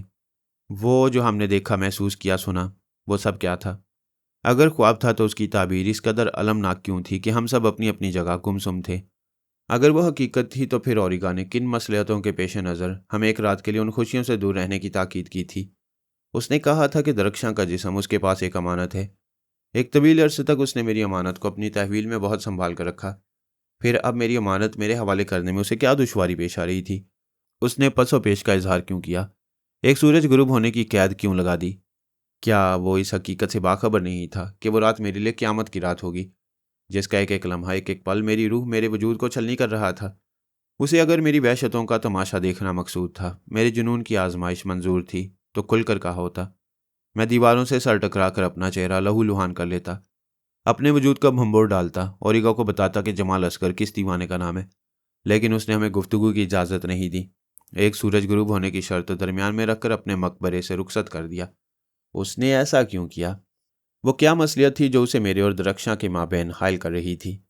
एक रात उसे क्यों दरकार थी? मेरी अमानत तो एक अरसे से उसके पास थी, फिर महज एक रात की मोहलत की क्या ज़रूरत पेश आ गई? वो क्या चाहता था, क्यों चाहता था? मेरे जहन में आतिश फेशां के लावे उबल रहे थे। मेरा दिमाग माऊफ होने लगा। वक्त की रफ्तार थम गई। परेशान ख्यालात की अलगार ने शिद्दतें इख्तियार कर लीं। दरख्शां मुझसे दूर नहीं थी, लेकिन मैं उसके करीब भी नहीं जा सकता था। मुझ पर बंदिशें आयद कर दी गईं, पाबंदियां लगा दी गईं। वो कैसी कैद थी जिसमें कोई सलाखें नहीं थीं, कोई पहरेदार नहीं था। लेकिन मैं इस कैद से आज़ादी भी हासिल नहीं कर सकता था। कुछ सोचकर मैंने रफ़ीकी को याद किया। लम्हों की देर थी कि उसका पुरस्कार हैवला मेरी निगाहों के सामने फ़िज़ा में लहराने लगा। मैंने उसे अपने ख्यालों में मुखातिब किया। रफ़ीकी, क्या तुम्हें मेरे साथ पेश आने वाले हालात का इल्म है? सैयदी जमाल, मैं जानता हूँ कि तुम्हारी उलझन का सबब क्या है। औरिगा के बारे में तुम्हारा क्या ख्याल है? मैं समझा नहीं सैयदी। क्या वो बदबख्त मेरे साथ कोई धोखा तो नहीं करेगा? सैयदी, मैं इस सवाल का जवाब नहीं दे सकता। रफ़ीकी की मध्यम आवाज़ मेरे कानों में गूंजी। उसका लब लहजा बता रहा था कि वो दीदा उदानिस था, कोई बात मुझसे छुपाने की कोशिश कर रहा है। तुमने देखा, दरख्शां इसी दुनिया में मुझे वापस मिल रही है। मैंने सवाल की नौयत बदल दी। रफ़ीकी ने कोई जवाब नहीं दिया। उसका हैवला हवा की लहरों के साथ साथ बनता बिगड़ता रहा। रफ़ीकी, मैंने कदरे सख्त लहजे में पूछा, क्या औरिगा दरख्शां को मेरे हवाले कर देगा? हाँ सैयदी, तुम अनकरीब परछाइयों को हकीकत समझकर कबूल कर लोगे। रफ़ीकी का जवाब वाज़े नहीं था। मैं किसी परछाई की नहीं, अपनी दरख्शां की बात कर रहा हूँ, मैं तिल मिलाकर बोला। मैंने पहले भी तुम्हें बावर कराने की कोशिश की थी। बुरी पहाड़ियों का तिलिस्म तुम्हें गुमराह कर देगा। तुमने ये भी कहा था कि मैं ताकत का वो अजीम सरचश्मा बन जाऊंगा जो नाकाबिले शिकस्त होगा। मैंने सख्ती से कहा, क्या तुमने गलत बयानी की थी? खुद को ठंडा रखो सैयदी, जल्दबाजी में उठाए गए कदम इंसान को राह से भटका देते हैं। हैवले की आवाज़ मेरे कानों में गूंजी। मुझे अपनी बातें याद हैं, लेकिन तुम शायद भूल रहे हो कि मैंने कुछ और भी कहा था। वो क्या? वक्त की बिसात जब अपना रुख पलटेगी, उस वक्त तुम्हें भी पछतावों का शिकार होना पड़ेगा। हालात तुम्हें कानून कुदरत के आगे घुटने टेकने पर मजबूर कर देंगे, और तुम। मुझे अपने सवाल का जवाब दरकार है। मेरा लहजा दुरुस्त हो गया। क्या औरिगा अपना वादा पूरा करेगा? ज़रूर करेगा सैयदी, लेकिन मेरा मशवरा है कि तुम वक्ती मुसरतों से मुंह मोड़ लो। जो कुछ तुम महसूस कर रहे हो वह शराब के सिवा कुछ नहीं। एक और सवाल, मैंने रफ़ीकी के जुमले को यकसर नज़रअंदाज करते हुए पूछा, क्या औरिगा मेरी अंगूठी का राज जान लेगा? तुम फिर बहक रहे हो सैयदी। शैतानी ताकतें रहमानी कुव्वतों के आगे ज़्यादा अरसे तक नहीं ठहर सकती। रफ़ीकी ने संजीदगी से जवाब दिया, ये लम्हे आजमाइश के हैं। खुद को साबित कदम रखने की कोशिश करो, वरना। सांगा की क्या हालत है? मैंने रफ़ीकी का जुमला काटते हुए मुस्कुराकर पूछा। क्या वो मेरी ज़रब से जांबर होने में कामयाब हो गया या मौत के इंतज़ार में पड़ा एड़ियाँ रगड़ रहा है? सैयदी, उस पर्दे को चाक कर दो जो तुम्हारी आंखों पर पड़ा है। तुम जा सकते हो। मैंने बरहमी का इजहार किया तो रफ़ीकी का हैवला नज़रों से ओझल हो गया। मैं दरख्शां के अलावा कोई और बात सुनने को तैयार नहीं था, इसलिए मैंने रफ़ीकी को रुखसत कर दिया। लेकिन अभी कुछ बातें ऐसी थी जो मुझे उलझा रही थी। मैंने कुछ सोचकर जैक्सन को याद किया। उसका तस्वुर पल भर में मेरी निगाहों के सामने मौजूद था। मैंने एक नज़र हंगारू के साल खुर्दा ढांचे पर डाली, जिसे जैक्सन ने निहायत अकीदत से अपने उल्टे कांधे पर डाल रखा था। जैक्सन, मैंने उसे संजीदगी से मुखातिब किया, जानते हो मैंने तुम्हें क्यों तलब किया है? मेरे अजीज़, मैं आपके चेहरे पर उलझन के असरात देख रहा हूँ। जैक्सन ने मेरे चेहरे पर नज़र जमाते हुए जवाब दिया तो मुझे औरिगा की बात याद आ गई। उसने गुफ्तगू के दरमियान जैक्सन का हवाला देते हुए कहा था कि हंगारू की रूह बिलाशुबा बेपनाह कुव्वतों के मालिक है और मुस्तकबिल के बारे में पेशनगोई करने की भरपूर ताकत रखती है। लेकिन औरिगा के जलाल के खौफ से वह ज़मीन दोज़ मकबरों में दाखिल होने की जसारत नहीं कर सकती। शायद इसलिए जैक्सन वाक़यात से पूरी तरह बाखबर नहीं था। क्या तुम अपनी पुरस्कार ताबे रूहों से मेरी परेशानी का सबब नहीं मालूम कर सकते? मेरे लहजे में हकारत भी शामिल थी। जैक्सन ने फ़ौरन ही मेरी बात का जवाब नहीं दिया। उसकी निगाहें बदस्तूर मेरे चेहरे पर मरकूज थीं और सीधा हाथ हंगारू के साल खुर्दा हड्डियों के पिंजर पर रींग रहा था। कुछ देर वो खामोश रहा, फिर उसके होंठों पर मायने खेज मुस्कुराहट उभर आई। उसकी ठोस आवाज़ मेरे कानों में गूंजी। मेरे अजीज़, मैं आपको मुबारकबाद पेश करता हूँ। हंगारू की अजीम रूह ने इसी बात की पेशनगोई की थी कि आप बहुत जल्द अपनी मंजिल का सुराग पालेंगे। मुकद्दस रूहों का कहा कभी गलत साबित नहीं होता। दरख्शां के बारे में हंगारू की रूह क्या कहती है? मैंने सवाल किया। नहीं मेरे अजीज़, नहीं। जैक्सन यकलख्त संजीदगी से बोला, रूहों के बारे में दिल में शकूक को जगह देना मुनासिब नहीं। यह दुरुस्त है कि जिंदा इंसानों की तरह रूहों पर भी कुछ पाबंदियां आयद होती हैं, लेकिन मुकद्दस हंगारू की रूह हवाओं के साथ परवाज की ताकत रखती है। उसने मुझे यकीन दिलाया है कि रात की तारीकी दूर होते ही आपका गोहरे मकसूद आपको दोबारा मिल जाएगा। जैक्सन का जवाब मेरे लिए तसल्लीबख्श साबित हुआ। उसने भी वही बात की जो ओरिगा ने कही थी। मैंने अपने तेवर बदल लिए। मेरे लहजे में नरमी आ गई। जैक्सन, मैंने दोस्ताना अंदाज इख्तियार किया, क्या तुम मेरी एक उलझन दूर कर सकते हो? मैं रूहों से सब कुछ दरियाफ्त कर चुका हूँ मेरे अजीज़। जैक्सन ने मेरी निगाहों में झांकते हुए संजीदगी से जवाब दिया। लकड़ी की अंगूठी का राज दुनिया की कोई ताकत नहीं जान सकती। ओरिगा ने एक रात की मोहलत क्यों हासिल की है? मैंने हाथ मलते हुए पूछा। वो आने वाले कल के बारे में मालूम करना चाहता है। क्या मतलब? मैं चौंका। आने वाले कल से तुम्हारी क्या मुराद है? मेरे अजीज़, कुछ बातें ऐसी होती हैं जो कबल अज़ वक्त नहीं बताई जा सकती। जैक्सन ने कदरे तामुल से जवाब दिया। ओरिगा अजीम कुव्वतों का मालिक है। उसकी तेज़ नज़रें बहुत दूर तक देखने की ताकत रखती हैं। वो आपके मुस्तकबिल के बारे में बहुत कुछ जानता है, लेकिन लकड़ी की अंगूठी ने उसे उलझा दिया है। आज रात हो सकता है वो अपना हिसाब फैलाकर अंगूठी के राज को हल करने की कोशिश करे, मगर मैं पूरे वसूख के साथ कह सकता हूँ कि ओरिगा को अपने मकसद में कामयाबी नहीं होगी। और जैक्सन कुछ कहते कहते रुक गया, फिर एक नज़र हंगारू के पिंजर के सिमत उठाकर बोला, मुकद्दस रूहों का ख्याल है कि ओरिगा की जिंदगी भी ज्यादा दिनों तक कायम नहीं रहेगी। क्या वो मुअम्मर जादूगरों से रुजू नहीं करेगा? वो देवता है मेरे अजीज, देवताओं का देवता। अपने पुजारियों से मदद तलब करना उसकी शान और रवायत के खिलाफ होगा। सांगा का क्या बना? मैंने कुछ सोचते हुए पूछा। क्या वो अभी तक जिंदा है?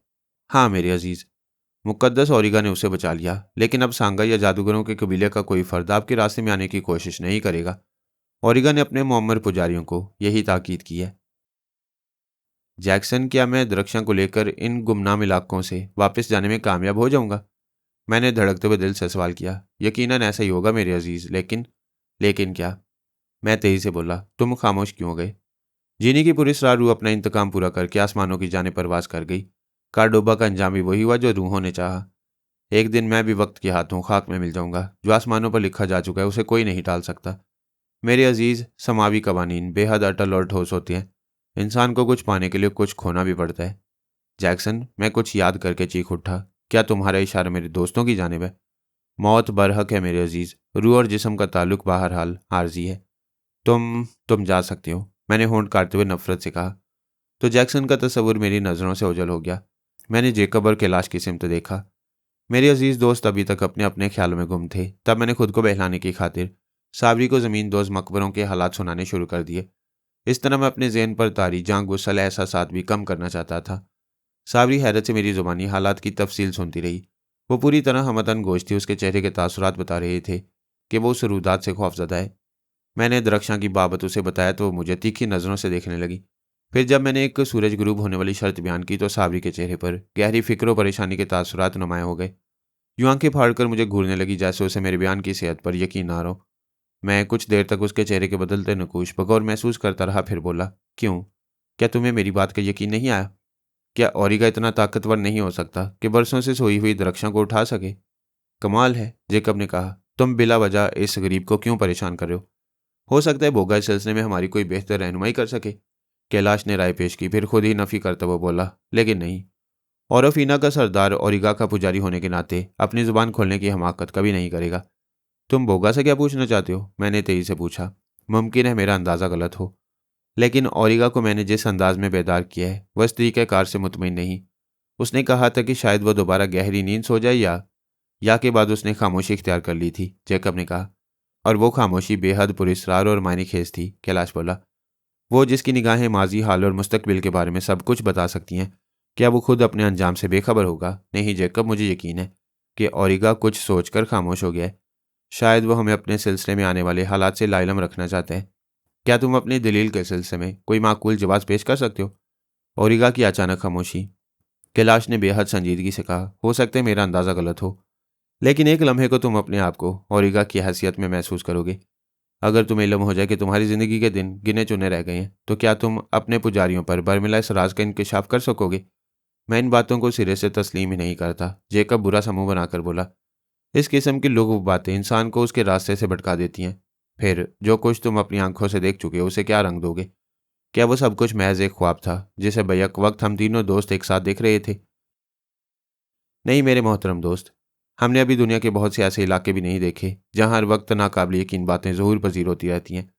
गोया तुम ये कहना चाहते हो कि मुकद्दस ओरिगा ज़्यादा दिनों तक जिंदा नहीं रहेगा? जेकब ने यूं ही एक सवाल पूछ लिया। हाँ, मेरा ज़ाती ख्याल यही है।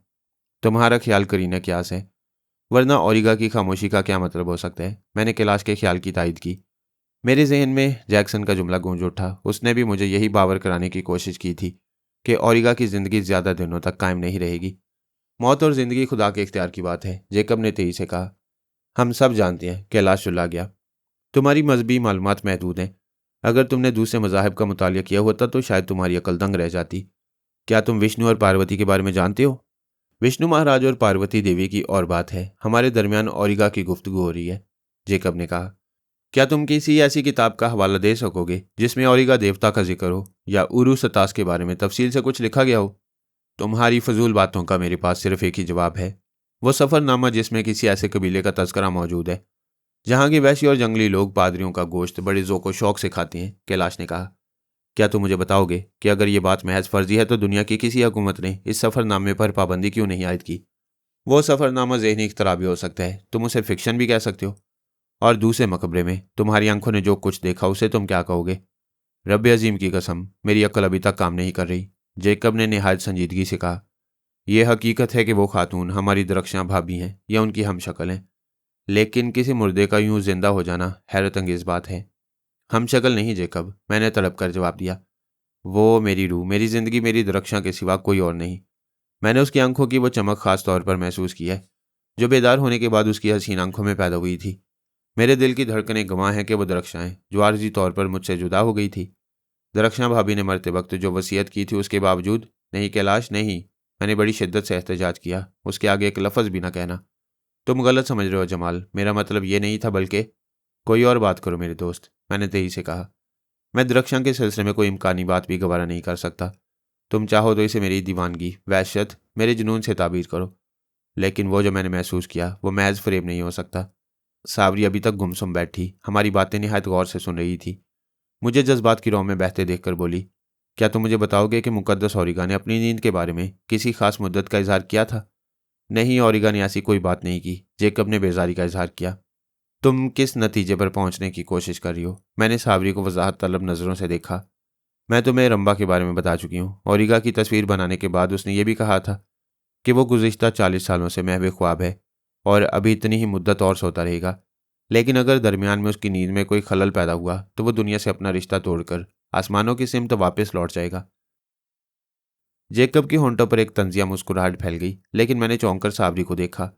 जो बात उसकी जुबान से अदा हुई उसका जिक्र जैक्सन भी हंगारू की रूह के हवाले से कर चुका था।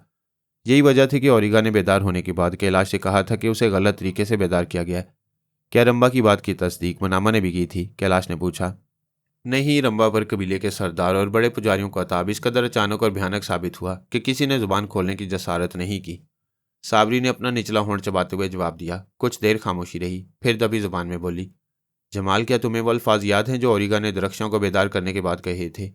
वो जुबान हमारी समझ से बालातर थी, जेकब ने कहा।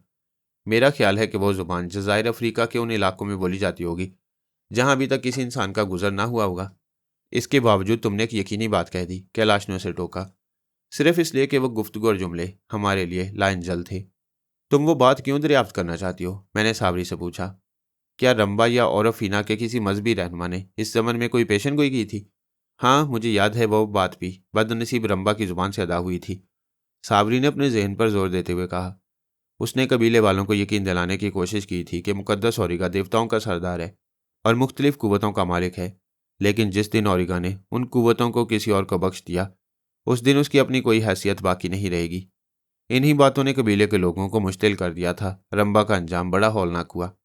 लेकिन रंबा की बात का इस जुमले से क्या ताल्लुक जो ओरिगा ने दरख्शां से कहा था? मैंने उलझते हुए कहा। काश मुझे उन लाजवाल कुव्वतों का नाम याद होता जिसका जिक्र रंबा ने किया था। साबरी ने उलझते हुए जवाब दिया।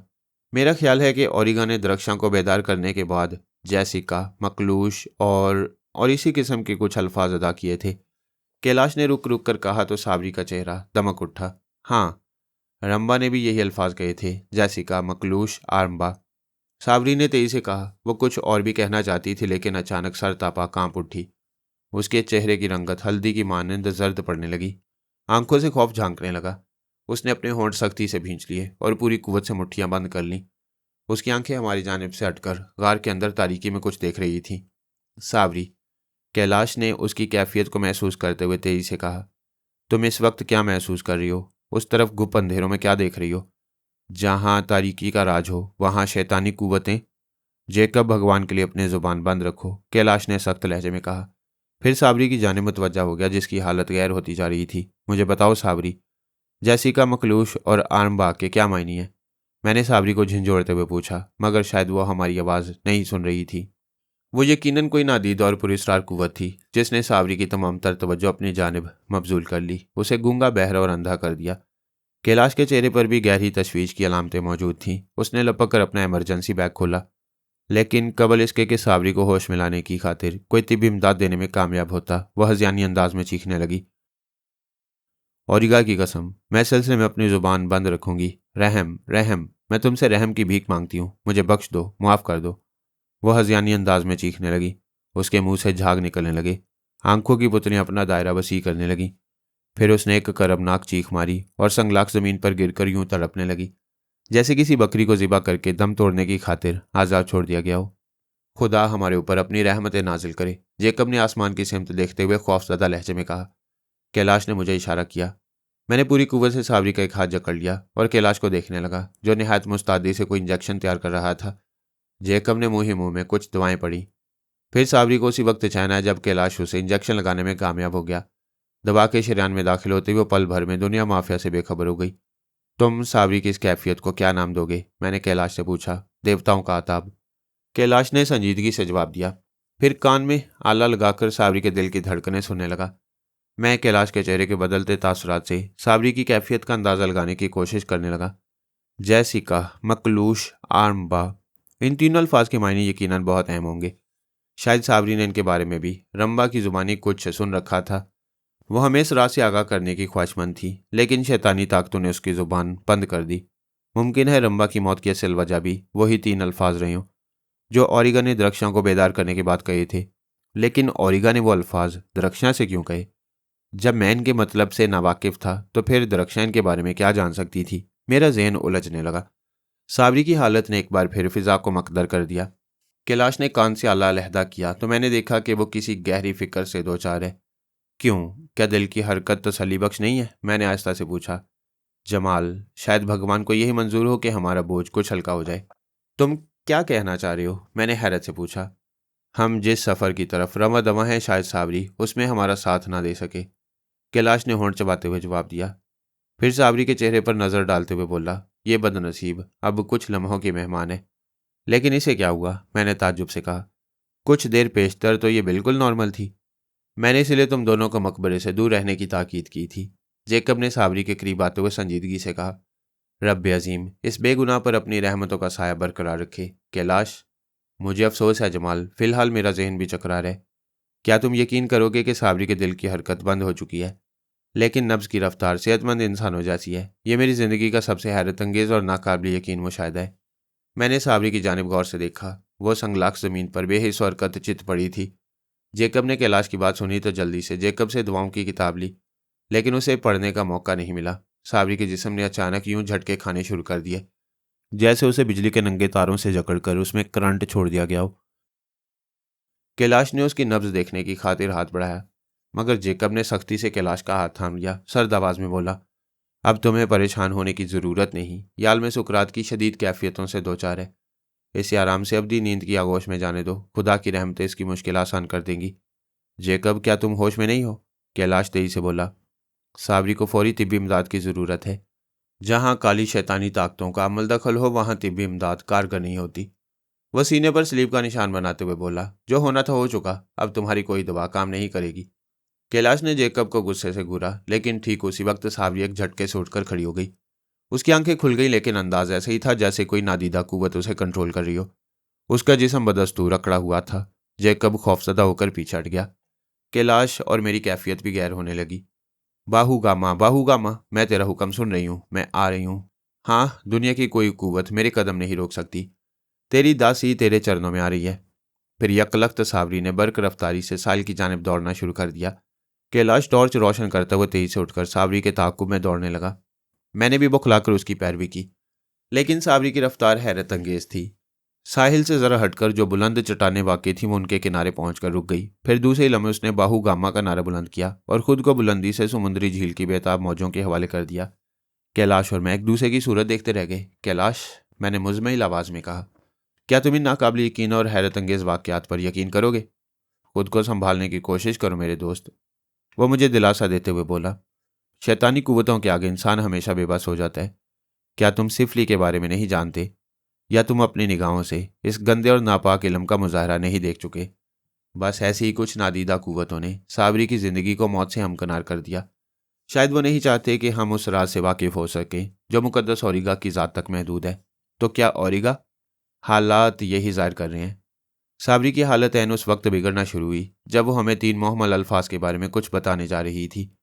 कैलाश ने होंठ चबाते हुए कहा, रंबा की मौत भी मुझे इसी सिलसिले की एक कड़ी नजर आती है, लेकिन तुम्हें आराम की ज़रूरत है मेरे दोस्त। जो बातें फ़हम और अदराक से बालातर हों उनके बारे में ना सोचना ही बेहतर है। क्या हासिल होगा हमें इससे? मैंने कैलाश को बगौर देखा। वो किसी हारे हुए जवारी या थके वो मुसाफिर की तरह दिल गिरफ्ता नजर आ रहा था। मैं उसकी तकलीद में गार के धाने की जानिब कदम उठाने लगा। साबरी की अचानक मौत ने हमारी अकल खब्त कर दी थी। अचानक मेरे ज़हन में जैक्सन का जुमला गूंज उठा, मेरे अजीज, इंसान को कुछ पाने के लिए कुछ खोना भी पड़ता है।